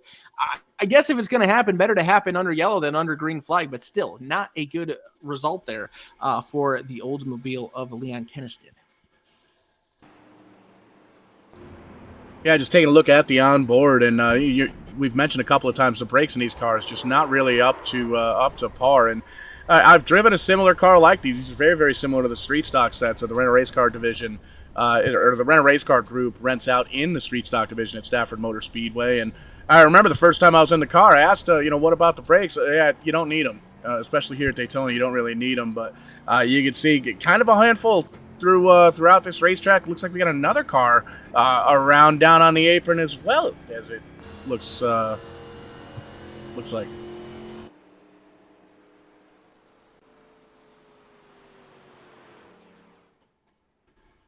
Looks like they were able to gather it back up. You can see Wes Hogue down on pit road, going to get some of the virtual damage repaired on that 38 machine. Probably top off the old drink and get back out to the racetrack. You can see down and away, and a couple of drivers electing to come back down pit road to top off once again. Taylor Zlasky in the 83 car, Jarrett Bolliard, Elliott Swope all coming back down pit road for a second time. So they got a feeling we're going to get another one of these long green flag runs as we get them doubled up 2x2 all the way through, getting ready for that restart. So that restart will come with 32 laps to go at the completion of lap number 48. Rob Collier still showing the way here in his number 02 machine. He'll have Jax Duval crawl on his outside in position number 2. How about this gentleman? We haven't made much mention of him throughout the night, Rick Seabrands, and we probably should because he's gone to victory lane the last 2 nights. He's also, or the last 2 weeks, I should say, also has picked up the Dr. Race Chaser Hard Charger Award in those 2 victories as well. So he's been racking in some serious cash from the Liberty Racing League over the last couple weeks. Don Ashton in position number 4, and Frederick Durstock will complete your top 5. So we have some new characters up at the front of the field. It'll be interesting to see what they can do now that they've got some track position to restart this race. Anthony English on the top, in the top 10 on the outside of the top 5, looking in, running in 6th. James Mayer in that 95 car up in 7th. TJ Floyd in 8th. Donovan Jarrell and Michael Rogers going to round out the top 10. And a lot of those guys up there with that track position, quick pit stops and all sorts of that good stuff. Biggest mover so far of the night going to be that 52 car of Don Ashton, 24 spots from where he qualified. So big movers up in the fronts, and we still got a long way to go here. 32 laps to go, 31. Once we cross the stripe, there's the green from Barney and the flag stand. We're rocking and rolling once again here at Daytona. Another massive restart for Rob Collier. He gets a great jump through the tri-oval, and he will lead the field down into turn number 1. Rick Seabrands will take over the runner-up spot from Jax Duval. Duval going to stick up to the top side. He's got plenty of space to come down to the bottom, but he's going to try to find some momentum up there and try to challenge for that second spot once again. Collier moves to the outside wall. He gets the draft, and he is now tucked up right on the back bumper of Rob Collier, trying to take second away from Seabrands. He won't be able to do so, and now here comes the pack behind, 2x2, roaring up on the back bumper of both of those drivers. Collier still with a large lead coming out of turn number 4, heading towards the tri-oval. And as you gentlemen rightly said, 2nd through 10th is a lot of cars that we haven't seen up front tonight. So we're going to see what they can do with Rob Collier in the 02. Our NTO Ford teammates are working their way together from the back, trying to get back up there to the front. But the 02 of Collier now has the 84 of Duval on his inside, but he's got a little bit of help from Anthony English in the 44 on his back bumper. Collier back to the lead going into turn 3. Anthony English with a great draft off of the back end of Rob Collier, trying to take that Kyle Petty throwback scheme to the front of the field. He is looking to the inside for the first time, bounces off the yellow line, and he is sideways, drifting it through turns 3 and 4. He's going to lose the momentum. We got another car in the outside wall. I think we're starting to see it here, boys. These guys are getting a little bit more aggressive now that we got 30 laps of racing left to go. First half of this race, lots of give and take throughout the field. Second half of this race, a lot more take. And there you see a little bit of take. They got it sorted out almost. Spinning in behind them, spinning once again. The 4 and the 44 find themselves again. Couple of cars, lots of cars tore up in the back of the field. Looks like we have ourselves a big one here on lap number 51. Yeah, we actually had two separate incidents break out there at the same time. I was watching the one in front between the 44 of Anthony English and then the 95 of James Meyer. But then there was also a problem just a few cars behind them that collected up a few more. Or maybe it was actually in reaction to that first one. Looks like Jax Duvall kind of checked up and got a boot from behind from the 52. And yeah, as you mentioned, Paul, we got a lot of cars tore up here over in turn number 2. Yeah, and you can see the action unfold from the U-House Racing Design blimp, and that's exactly what happened. A lot of drivers towards the back see the smoke, try to react, and unfortunately, when you're not on the same page as how the other guy's going to react, well, you end up like this. Lots of cars pretty tore up. The good news is not a lot of drivers have been down on pit road for damage, so a lot of those quick repairs are going to get chewed up here on lap number 52. So it's going to change up. You're going to see that now that we're in the final stretch of this race, the aggression's going to pick up quite a bit. We're going to see a lot more hard racing than we've seen all night long, but we're also going to see a lot of drivers that are going to start to be just a little bit more cautious because they have indeed used that quick repair, no longer have it in the back pocket. Yeah, this is where you're really going to start to see drivers kind of have to deal with what they've got at this point, depending on their situations with tires, their fast repairs. Going to be a fun one to watch how everybody manages their differences in the other variables that they have going on for them. We're seeing a lot of drivers hit pit lane here, even though that was a short green flag run and they just recently came off of pit road before that prior caution flew. That's still enough laps to kind of make a difference. And if you're one of those drivers that have saved your tires a little bit better throughout the first half of this race, this is your opportunity to go ahead and get a little bit more aggressive with the tire strategy. Take those tires now and see what you can do with them. It'll be Rob Collier winning the race off of pit road. James Meyer will be second. Third is Frederick Durstock, Michael Carpenter, and Kevin West, the first 5 cars off of pit road. Then you've got Taylor Laskowski, Rick Seabrands, Elliott Swope, the first 8 cars coming off of pit road, and everybody else still hanging out in there, getting some damage repair as well as some more service to their machines. There you can see the field come. I apologize. Nope, go ahead. I would say working lap number 53, our third caution of the afternoon. Don Ashton staying out and taking the lead in the number 52 car, followed by Rob Collier. Oh, boys, like you said, I think the give and take is over. I think we're to the point where it's all take and all flat floor to the floor pan.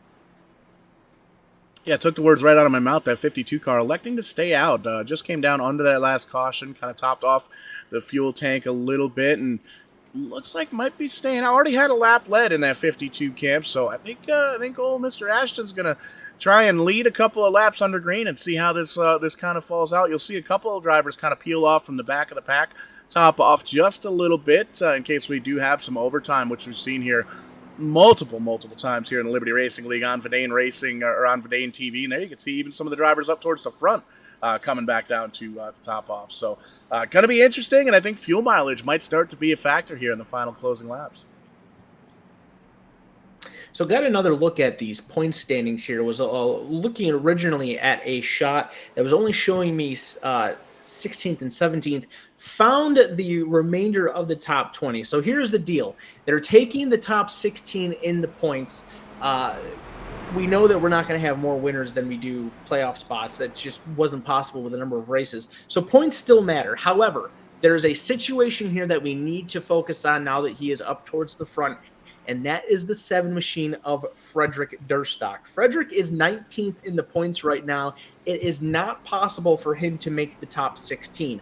However, he is still in the top 20, and if he wins this race, he will go to the playoffs. You have to be either inside the top 20 with a victory or just inside the top 16 in points. So Durstock could be the one to spoil the party for both Nick McClellan and Matt Swope, who are really the only two guys that can kind of bounce around the bubble. TJ Floyd's in a bit of a predicament there with the point standings. Well, really, there's a handful of guys. Jason Foskey, he's only 7 points to the good. TJ Floyd, 2 points to the good. And as we mentioned, Nick McClellan, he's the one on the bubble right there. So keep your eyes on that 7 machine of Frederick Durstock. If he goes to victory lane tonight, gentlemen, he could spoil this party for a handful of drivers. And you can look on the hood of that car and on the quarter panel, iRacing Warrior Motorsports. 1 of 5, 6, maybe even 7 cars on that team. All those drivers work very well together, and we've seen all season long. Those guys know how to draft. They know how to win races, and that's a good thing to have in your back pocket, trying to race your way to a victory, trying to get yourself locked into the playoffs. And here we see Restart once again racing at Daytona, and we don't see Collier take off like we usually do. Kind of stuck up on the high side. A great start for Ashton in the 52 car. Goes to show how big of a difference being in control of the restart makes. As we've seen in prior restarts, Collier able to separate from the field. Don Ashton was a control car there. Collier has to wait for Ashton to fire first. He can't fire before he does, or else he'll get penalized. So he has to be a little bit more reserved. He doesn't get out to that big jump, and now he is still trying to battle Don Ashton for the race lead here in turns number 3 and 4. Ashton has the advantage. Both cars have a drafting partner right behind them. It's still an even fight coming off of turn 4. Now Collier has a slight edge as they race towards the line. And as we get closer to the end of this one, 25 laps to go, and 25 laps to go in the regular season. Then it's playoff time, and these drivers, you're going to see everybody crank it up to 11, 12, 13 even on that volume knob, and really make sure that they put on a show. And speaking of putting on a show, that guy must have us playing in the old YouTube app in that 7 car. You can see Durstock doing everything he can. He found out he can make it into the playoffs if all he does is win this race. And look who's behind him. One of those teammates in the 5 car, Michael Carpenter. He's already got himself a regular championship trophy in the mail on his way. He's going to get up there, try and help out his teammate. The number 7 car absolutely driving like he needs a playoff spot. Collier is back up to the point for now, but the number 7 is doing everything he possibly can to get back to the bumper of that 0-2. The 5 car, as you said, Michael Carpenter on the 7's back bumper, trying to give him a little bit of help to get back up there to that 4th Thunderbird. But that fast forward is certainly the class of the field as seen so far. And we're 24 laps to go, and it's going to get really exciting here. The 7 car back underneath the number 95 of Mayer. Passes the number 95 coming into turn 3, and at the exit of 4, the 7 car looked like he clipped the apron just a little bit there. I hope he doesn't leave too much momentum, but once again, Rob Collier is in the tri-oval and by himself. Lots of good racing going on inside the top 5. You got the battle between Frederick Durstock and James Meyer for 3rd. Michael Carpenter and Anthony English are going at it for position number 4. More drivers kind of bringing up behind them. We just saw Kevin West recovering from a pit road issue, and he actually took a spin in that previous caution flag. He has recovered nicely. He's back inside the top 10, running in position number 7 right now, I believe. So don't count Kevin West out just yet. He's still got a horse in this fight, and he's going to try to do what he can to grab a victory here tonight. Coming off of turn number 4, they will complete lap number 58. 22 laps to go in the regular season for the Liberty Racing League Super Speedway Series. We are 1987 Cup Car racing here at the old bumpy Daytona International Speedway to finish it out. Rob Collier, he's been the man of the night. He's led the most laps. He's spent the most time out in front, but he is starting to get some new challengers behind him, and some of them that are desperate to find success. Durstock is in the wall, and he's going to go around. He takes his teammate with him, Michael Carpenter. Durstock spinning through the infield. No caution flag has flown. What a heartbreaker for Frederick Durstock. We just mentioned how he had to go to victory lane. He makes a small mistake, slides off of the racing surface, and he will not get the benefit of a caution flag to recover. He's going to have to get this thing fired up and rocking and rolling very quickly. Yeah, we're going to back up to U-House Racing Designs instant replay real quick. Don't usually do it under green flag conditions, but man, oh man, you made mention heartbreak for that 7 car, just getting up into the outside safety barrier, finally gets that thing refired, and you can see just trying to get it back to the pit road to get some tires on it, get some damage repaired. We are, in fact, still green, and I think that shook up some of the drivers up towards the front, because that happened in the top 5. You can see Rob Collier is still holding on to the lead, James Mayer right in behind him, but then it's a bit of a gap back to the 44 car of Anthony English, TJ Floyd there as well. Kevin West, great recovery going a lap down earlier on. He's up into the top 5. Don Ashton sliding on back to 6th. Jarrett Bolliard there in 7th. Rick Severance, Taylor Sosky, and Rowdy Wesley Hogue rounding out the top 10 as they run. Everybody kind of single file right now, Matt, but I think business is getting ready to pick up here with 20 to go. I think you're absolutely right, Paul. And like you said, what a gut punch for the number 7. Needed a win to get in and certainly was giving it his all. I'm not sure if he caught a little bit of the safer barrier on the exit of 2. And then his teammate happened to have his nose right on the inside and down to the infield that they go. Rob Collier's still going out there and into turn 3, followed by this number 95 of Mayer. Anthony English and TJ Floyd are roughly a second behind. They need to get hooked up and see if they can give the O2 anything in these late stages in the race. Coming to complete 20 laps to go. I'll tell you what, if there was a couple of drivers there that didn't mind seeing that 7 car go for a slide, it's the 49 of TJ Floyd and the 12 machine of Nick McClellan. Right now, TJ Floyd doing what he needs to do. He's in position number 4 right now and came into this one just 2 points ahead of Nick McClellan. So as they run right now, he would still be in at least the 15th spot in the point standings. He was only 5 points behind Jason Foskey, and Foskey is currently running 16, so he may have an opportunity to jump up a couple of positions here as well. But for Nick McClellan, who is running in 14th, a handful of positions behind TJ Floyd, that victory for the 7 of Durstock probably would have knocked McClellan out of the playoffs from that final spot. So now that Durstock has spun, he has lost the lead lap, probably not going to go to victory lane now, brings a bit of a sigh of relief to that 12 machine, and they know maybe they can afford to be a little bit more conservative here and just kind of hope that nobody else from the 17th through 20th positions get a victory. And as we saw the 42 of Elliott Slope making an unscheduled pit stop, it looked like he had a massive flat spots on the front of those Goodyear Eagles. Hopefully he is able to rejoin here rather soon. But the 02 of Rob Collier and the 95 of Mayer starting to get a little bit of competition of the 44 of Anthony English, worked his way closer to that lead, those lead 2 cars in 3rd position, trying to make something happen here late in the stages as we click across, and we are 17 laps to go coming out of the tri-oval. So after that spin there by the 7, we've kind of broken up the lead package. Just these 3 cars up at the front, Collier, Mayer, and English. You got to go back a little ways to Jarrett Bolliard, who's kind of leading the second pack with Rick Severance.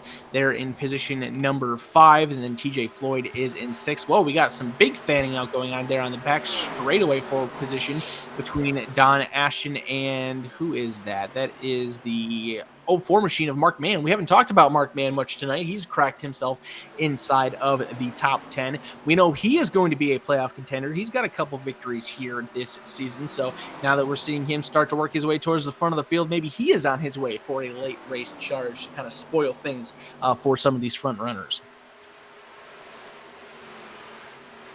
And just behind Ashton in the 52, we have Taylor Laskowski in the number 83, who tapped the wall a little bit earlier, and he's trying to do his best to work his way back up to the front. I believe his teammates in Wes Hogue and Kevin West are at 11th and 12th, respectively. And they are definitely trying to get up there with Laskowski and trying to make something happen to get back to the front. We have edged out a little bit to single file. I think maybe they've calmed down just for a second, but they need to start getting bunched back up if anybody hopes to make a late race push here. It's a bit surprising to see the 17 back outside the top 10. I'm not sure if he must have made some type of mistake or not to drop him there. Just a few moments ago, he was in position number 5.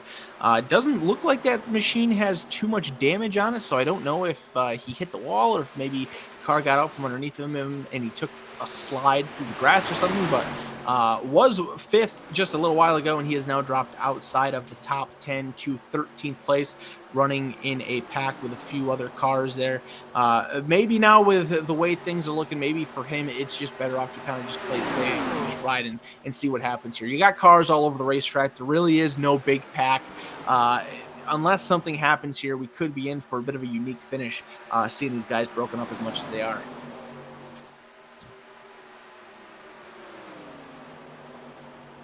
And there you can see Collier getting around the 42 car of Elliott Swope to put him one lap down. First car down one lap here as it comes down pit road just a few laps ago. I believe everybody throughout the field has to come down at least one more time for fuel. We got 17 cars on the lead lap. Don Ashton going to give up that top 10 spot to come down for his what could be his final pit stop of the evening. Great run for that 52 car from almost shotgun on the field. Led a bunch of laps here this evening and still in contention for this one once we get through this final set of potential green flag pit stops. Rob Collier up front. James Mayer still up there as well. The 44 of English holding on to those podium spots, trying to get themselves onto the Turn 4 podcast post-race show here, where we talk to the top 3 finishers of this race and potentially anybody that might have some championship implications here. But we may very well save that for SlamDraftin next week. Lots of action all over the place. Thank you for tuning in here tonight. Give us the like, the subscribe, the share, all that good stuff. We're live on YouTube, live on Facebook, live on Twitch, and we've got some great racing to go here. 13 laps here this evening. Taking a quick break after that in the Cartplex iRacing series, giving us 60 minutes of green flag racing from Phoenix Road Course. It's going to be a whole lot of fun. 10:30 Eastern kickoff time for that. RBR Maritime Group comes back to us tomorrow night, and the NEP Series back with us on Thursday. So always some racing action going on here at Vidane TV. We thank you for inviting us into your homes, and we're getting down to it, boys. Matt, we're seeing some drivers kind of come off pit road here at this point. 15, 16 cars on the lead lap. This is the money stop. You got to make sure you come down and hit all your marks. Daytona and getting close to 10 laps to go always is a recipe for excitement. And this one I don't believe is going to disappoint, but Rob Collier has definitely been the class of the field this afternoon. And how can you blame the guy? He has kept it straight and narrow and practically in the top 5 the whole race. But as we know, green flag pit stops are probably going to throw a wrench in that plan. So if he can keep his nose clean and everybody else can give him a run for their money, keep him honest, I should say. Oh, and as we see, green flag pit stops taking place right now as we speak. 44 of English, I believe, yes, Collier, Boyard, Floyd, McClelland, and Rogers, a lot of actually staying out. So this first round of pit stops, we have a few takers. And Rob Collier is heading down the backstretch. So it's always interesting to see. You've got 5-6 cars that came down last time by, and they were really spread out on the track at the entrance of pit road, which we haven't really seen too much of here at Daytona with the Liberty Racing League. But these drivers know that we've touched on it a couple of times. The brakes aren't really all that great in these 87 style Cup cars. So kind of giving a lot of room there on pit road, especially once we saw the 17 car kind of lose it, getting on down to the pit road entry. So drivers being a little bit more careful with the pit road. We had 6 or 7 cars down there, no issues, and still have a handful of drivers that have to still come down and make that final stop of the evening. And you can see the O2 car really pulling away, it seems like. He's got a little bit of drafting help with that 42 car of Swope, but it's about 10, 15 car lengths back to Bullard in the 97 car. And Bolliger's been doing a pretty good job of reeling these two in virtually all by himself. He's had just a sniff of draft from the 42 machine of Swope, and he's used it to his advantage to really track those drivers down and have an opportunity here to contend for the victory. He's going to get around the lapped machine of Nathan Brown. He'll have to find his way around Swope once he catches him. But if these two guys do not have to make their make a green flag pit stop, this could be a 2-horse race for the victory. The dominator of the night, Rob Collier, and Jarrett Bolliard looking to steal one away from him. This is going to be pretty fun to watch with cars scattered all over the place, different strategies, lap cars in the mix here. This is going to be an exciting 8-lap run to the finish.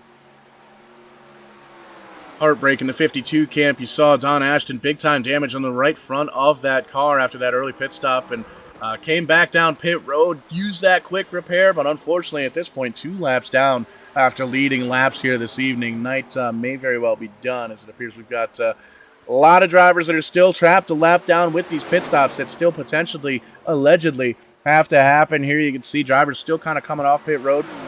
That was a good shot of that 52 car, Don Ashton, just kind of getting stuck on the exit and getting some of that damage repaired. A little side-by-side action as Bolliard's going to get around the lap car of the number 42, and You said the words, Kyle. That Bolliard machine, he's doing a fantastic job of reeling these leaders in, and now that target's set on the back bumper of the O2 car with pit stops looming. Lap cars are not in between your top two right now. They are behind, and it's just between these two drivers here, Rob Collier and Jared Bolliard. Now, the real question is, though, if you are Nathan Brown and Elliott Swope there behind these guys, oh, never mind. Does not matter. Caution flag comes out with just a handful of laps to go. The number 54 machine of David Watts is in the outside wall on the back straightaway. That changes everything. Wow, this is a bit of a weird little issue here, Paul. Looks like he kind of had the problem all by himself. Initially went down to the inside wall, but found his way to the outside wall after the fact, and that's where the yellow flag flies.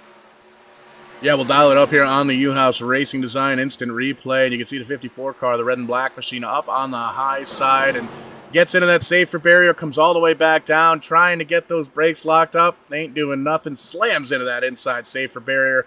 Gets some of the front nose kind of ripped off that car. It floats up to the back portion of it.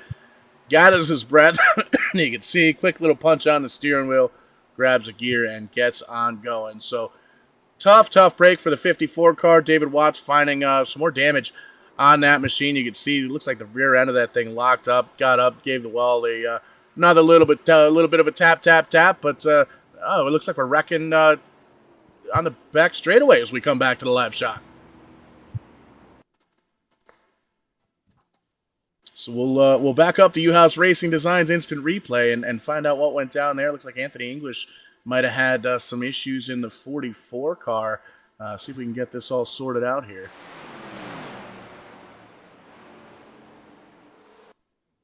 It looks like maybe a secondary incident after the fact off of turn number 4 between the 44 of English and the 00 machine of Randall Carr. Carr was quite a bit off the pace there in turn number 4. I don't know if then he just kind of slides up into Anthony English. That's very, very strange there, Paul.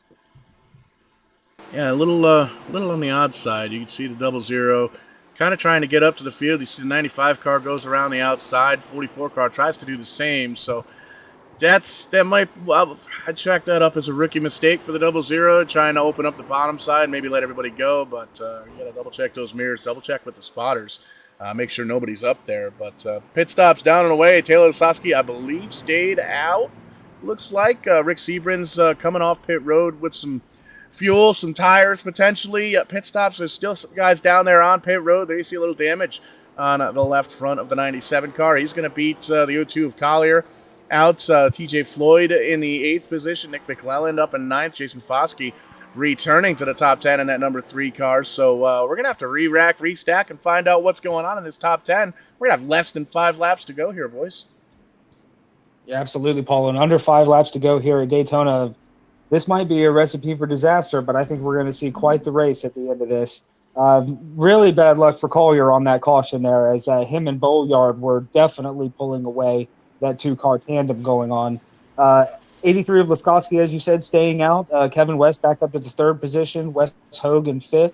Definitely got some front runners from early in the race back up there now. Collier and Meyer back in 7th position after those pit stops. Let's see what he can do with the field. What are we going to have here, gentlemen? 3-4 laps at green? Well, if we get the green or the 1 to go signal this time, it's going to be a 3-lap shootout in regulation. So it's going to be interesting to see what happens here. I believe these 3 cars up in front of Taylor Lasowski are going to get the wave around, so they'll get cleared out. We'll see what happens here. Lights do go off the pace car, so it will be a 3-lap shootout. And as you can see, yes, those drivers will get the wave around and will line up at the tail of the field. So this is how we are going to do it. 3 laps to go. Taylor Lasowski out in front. Rick Sebrands in position number 2. Kevin West is 3rd. Michael Rogers 4th. And Wes Hogue in position number 5. Then you got Jared Bolliard in 6th, Rob Collier 7th, TJ Floyd in 8th, Nick McClellan 9th, and Jason Foskey will round out your top 10. Looking at the points situation as it stands right now, if you are Nick McClellan and TJ Floyd, I think you are feeling okay. Matt Swope off the lead lap. He is 3 laps down. He's not going to be a factor. The only guy that you have to worry about here is Elliott Swope. He is back in 13th position, so he has a lot of cars to pass in order to get himself in a position to where he could steal some points away. Well, actually, not all that much. McClellan's only 4 spots. Oh, wait, no. Okay, never mind. Elliott Swope, he's got to win. Points-wise, he cannot get it. It's Matt Swope who could have stolen it on points. Elliott Swope, he has to go to victory lane here. He's got 3 laps to make up 12 spots. So you might want to throw a camera on that car because he's going to be taking no prisoners in this 3-lap shootout. And as we come to the green flag here, of course, the the 3 cars in the inside line, the 83, 17, and 38, all teammates going to do whatever they can here to keep that fast forward of Rob Collier and the O's 2 behind them. Pace car takes a hard left off, and we are going back to racing here, gentlemen. A strong restart by Taylor Laskowski to clear out into the race lead. Kevin West going to try to battle Seabrands for that runner-up spot as they work their way into turn number 1. Good push from the 38 of Wes Hogue. Kevin West is clear. Hogue going to try to do the thing. Now Kevin West breaks out to the outside. He's trying to get around Taylor Laskowski for his first win, and Hogue is going to go with him. A tight squeeze up in front of the 4 machine, and now they're 3 wide down the back straightaway. Here we go, boys. We're racing at Daytona. Number Look 97 at the push. Give him a push out to the front. Now Taylor Laskowski fights back on the inside. Oh, and the O2 hits the apron. Can he save it? He does, but he's going to lose a lot of momentum, and that may eliminate his opportunity to go to victory lane. Taylor Laskowski fights back to the race lead. There were like 3 lead changes on that last lap there, but it's Laskowski out in front of Bolliard, West, Hogue, and Seabrands, the top 5. Can Laskowski hang on here to get his 2nd victory of the year?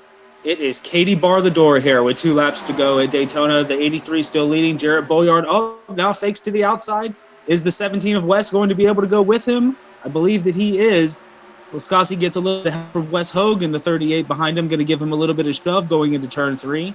And the 49, of TJ Floyd is coming up to join that battle as well. But West trying to get back to the bumper of Laskowski to push him back by the number 97 of Bolliard as we are entering our final lap. White flag is out at Daytona.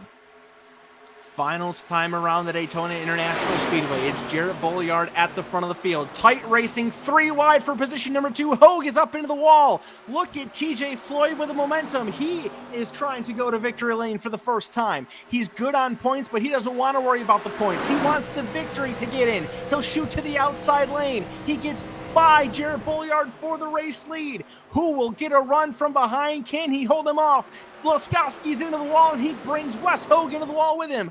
Off of turn number 4, looking for victory number 1. Bolliard goes to the wall. Anthony English on the apron. It's not enough. TJ Floyd will win the regular season finale and wins his way into the Liberty Racing League playoffs in the clutch. His first win of this season, 15th place in points, gets the insurance with the victory, and he will race for a championship in 2 weeks. Anthony English will finish in position number 2. Nick McClellan, another one of those drivers on the bubble. He was 16th. He finishes in 3rd. He will go to the playoffs. Rob Collier, after a mistake there with a couple laps to go, gets through that last lap carnage to finish in 4th. And James Mayer in the number 95 will round out your top 5 here at Daytona. What a finish, Doctor, the good doctor. I cannot believe what I just saw. The amount of lead changes and the amount of risks that everybody was willing to take in those final 3 laps was incredible. Excellent driving by the number 49 of TJ Floyd to earn the victory here at Daytona in the bshow.info Chevrolet Monte Carlo. Wow, that's got to be one happy man behind that steering wheel, Kyle. Oh, without a doubt, Matt. He knew going into this race that it was going to be close for him to make it into these playoffs. He had a 5-point buffer on Matt Swope above the line to get in. The victory eliminates all of those point scenarios, and even without the victory, I think he would have been okay otherwise, but he wanted to put an exclamation point on his playoff berth. He gets the victory. He will race for a championship in the playoffs. And based off of what I'm seeing early on, I think he's going to do what Rick Seabrands did the last couple weeks. And, no, I think Anthony English actually is going to break that streak. It looks like Anthony English, as the slowest qualifier with his second place finish, I think he is going to pick up the $10 Dr. Race Chaser Hard Charger bonus tonight. So your top two going to come away with the money and quite some momentum going into the playoff opener here in a couple weeks. 100%, Kyle, and watching those burnouts all over the front straightaway Daytona logo, and this is something I've been saying for about 3 years now. Every time you add that little square Vidane TV logo to your race car, you win some races. New colors for that 49 car, new colors for the winner tonight, finishing in the money. Lots of bonus money on the line here tonight. bshow.info also throwing up a couple of bucks to rock that logo on there, and a couple extra bucks to finish in the top 10. And man, TJ, great run here tonight. Insane finish. Talk to us about that run, that last couple of laps. Yeah, it just, like you said, just absolutely insane, man. It's didn't think I had it in me. Thought I was gonna finish, third or fourth there. The caution came out. I thought it was really gonna bite me in the butt, and then I forgot I had a set of tires in the pits. So I took tires, and you can just drive a lot faster when you got tires on. So it was actually turned out beneficial. Almost got wrecked out early on. Somehow finished with my faster pairs. So all in all, just a crazy night. These cars are really tough to drive. The tire wear is insane. I spun myself out on like lap 12. I thought I was just going to quit then. So just crazy. Absolutely, and we heard Kyle make mention coming to the checkered flag, taking that win. Already looked good on points getting into the playoffs, but signing it, making sure those T's are crossed, making sure those I's are dots, and you are in the playoffs, my friend. You are going for that championship belt. How does that feel getting into it? Yeah, I had the points up all night, and I was like, all right, I need to beat Nick McClellan, Matt Swope, Elliott Swope. We got Fred Durstock leading the race. He might win. I was sweating it for a little bit there, so it's really nice to win my way in. 100%. We're going to have to get a graphic put together for next week's show to just show how close these points were to get into this 16-driver playoff. But you're in it. Got a week off next week from points and all that stuff, doing a little all-star racing action. Looking forward to that. But then it's back to business, back to work, and going to be racing for that championship. But momentum definitely on the side of the 49 camp, and we know you don't do it alone here in the sim racing world. Who gets you to and from the virtual racetrack? Who helps you out? Well, first off, I got to thank my wife. She's downstairs with the 1-month-old, so shout out to her for letting me do this. You guys have Vidane TV for broadcasting, bshow.info. You got Dr. Race Chaser putting money on the line, Hunter's Edge Jerky, Wes for putting all this stuff on. I mean, it's really great to come out here. I got a little ticked off for a second, but, overall, we try to have a good time, so that's all that matters. Having a little bit of fun and entertaining the masses here at Vidane TV. We'll see you next week, TJ. Congratulations, man. Great win. Yeah. Thank you, guys. Have a good one. And Matt, a little bit further on down pit road, looks like you've caught up with the third-place driver. Very impressive run for that number 12 car, Nick McClellan. Hey, how's it going, man? I hope you enjoyed the show. That was crazy. That was one heck of a race, but I'm glad we got where we finished, and that went well. I was still trying to get the headset plugged, the wireless headset plugged in for Matt over there, so I'll pick up the interview, no worries. But yeah, great run towards the end, man, and momentum definitely on the side. Came in really on the outside, not quite on the outside. 3 points to the good. Knowing you had to come home, try and maybe win the race, but at least have a good points night. And to come home with a podium, third place, kind of solidifies the season. And you're going to be racing for those other 15 drivers for that championship belt. What's that feel like, especially having the good momentum going into it? Oh, it feels great. That win at the end, the third place at the end, that was totally luck. Like I was lucky for all that to happen to me. That was great though. And then to be able to make it to the playoffs, that's awesome. I can't wait. It's gonna be a lot of fun. This whole season was great. That racing was awesome. Split up real strategic. I didn't think I was going to even be able to make the top 10, but I was just praying for a top 10 finish, but I got very lucky. 100%, and looked good doing it in that number 12 car. And want to give you an opportunity here, Nick, to thank anybody that may be watching. You're going playoff race. You're going for a championship belt, and we know folks don't do it alone. Who helps you out? Who gets you to and from the virtual racetrack? Oh, I just want to thank bshow for always being there. You know, I'm always on there watching, listening to podcasts, and watching everything they got on there. I like to thank my good buddies. You know, they always help me out throughout the week, getting the days done, getting the beers down. That's what it's all about here at Verdane TV as well. Congratulations, man. Solid top 3 run. Thank you very much. And last but not least, going to talk to that second place finisher, the 44 car, very strong in that second half and finishing up in the money once again. Anthony English, congratulations, man. Second place here at Daytona. Thank you, Paul. And coming to the end of the race, we saw not quite a green flight checker, no overtime here tonight, but we had those last 3 laps. Kind of talk to us what was going on in those last 3 laps going through your head. Well, to start out, I mean, it was unfortunate we got that caution. We were actually hoping it stayed green. We had pretty decent pits, and I think if it went green, we would have still been up and around the same area when we finished. But that late caution kind of threw a wrench in it. So I said, screw it. I just threw 4 freshies on, filled her up, and just sent it. And sometimes that's the best game plan to go with. And seemed like it worked tonight, finishing second here in the 44 car after an impressive run up in the top 10, top 5 all night long. Got to give you an opportunity to thank anybody that's out there watching, rooting for that number 44 Chevy. Check that. Oh, yeah, just my family, friends are all watching. Probably some other racers and stuff like that we raced with possibly, you know. All the guys that race with you guys, Paul, Wes, for what they do here. Everything you guys put on, it's awesome every week that I'm able to join you. Wasn't able to make last week. It was Valentine's Day, and yeah, I like keeping my balls. So yeah, exactly. But I do want to do a shout out to TJ Floyd. Good win.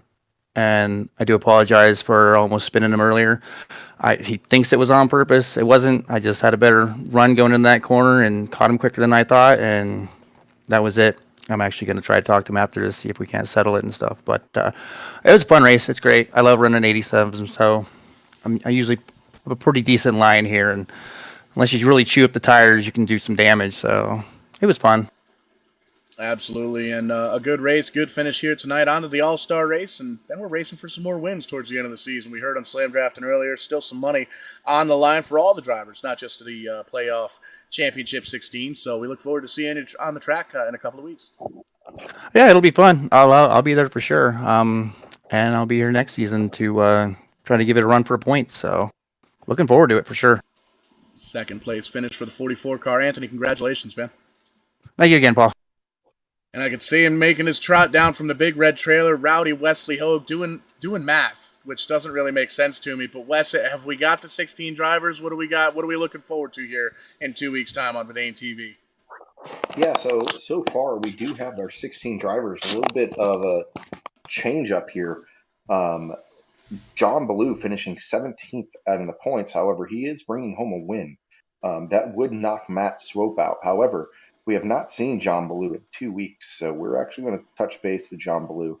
And if John is choosing not to race, if he's not going to be back any for the rest of the season, that's going to lead some opening for discussions through admins on if we're what we're going to do from there. So we'll get all that information taken care of kind of behind the scenes and get it all linked up on the Facebook page, the Twitter page, the Twitch, all that good stuff.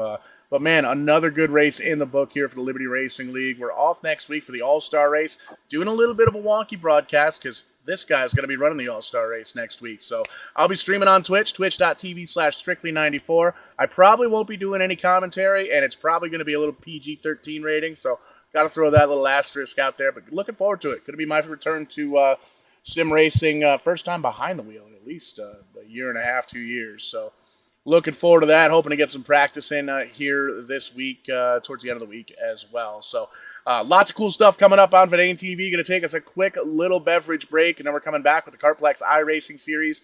60 minutes of green flag racing at Phoenix Legacy. road course. That's going to be a cool way to kind of wrap up that series. Tomorrow night, the RBR Maritime Group returns for race number 7. Ashton Reekie joining me with the call on that, and Aaron Creed joining me Thursday night for the New England, Pennsylvania iRacing Shift Marketing and Design Grand National Series. That's going to be a lot of fun. Those guys getting back to the track after taking off last week for the Daytona Duels, kicking off the real racing season. And that being said, we got the iRacing stuff. We have a blast with the iRacing stuff. Get out and support your local racetrack. Go out, have some fun, and bring some friends and family with them. Let them know Vidane TV sent you, too. We'll try and get you a shirt. If you don't have a shirt, Vidane.net, hook it up. Liberty, special promo code, 10% off at checkout. But that's going to wrap things up here for us at Daytona. Going to hop on the Jumbo Jet, get on over to the virtual Phoenix Raceway for the Kartplex race here in a little bit less than an hour's time, going green at 10:30 p.m. Eastern Time, and that is going to be a whole lot of fun. We'll catch you on the flip side when we do. We are going to be doing it live.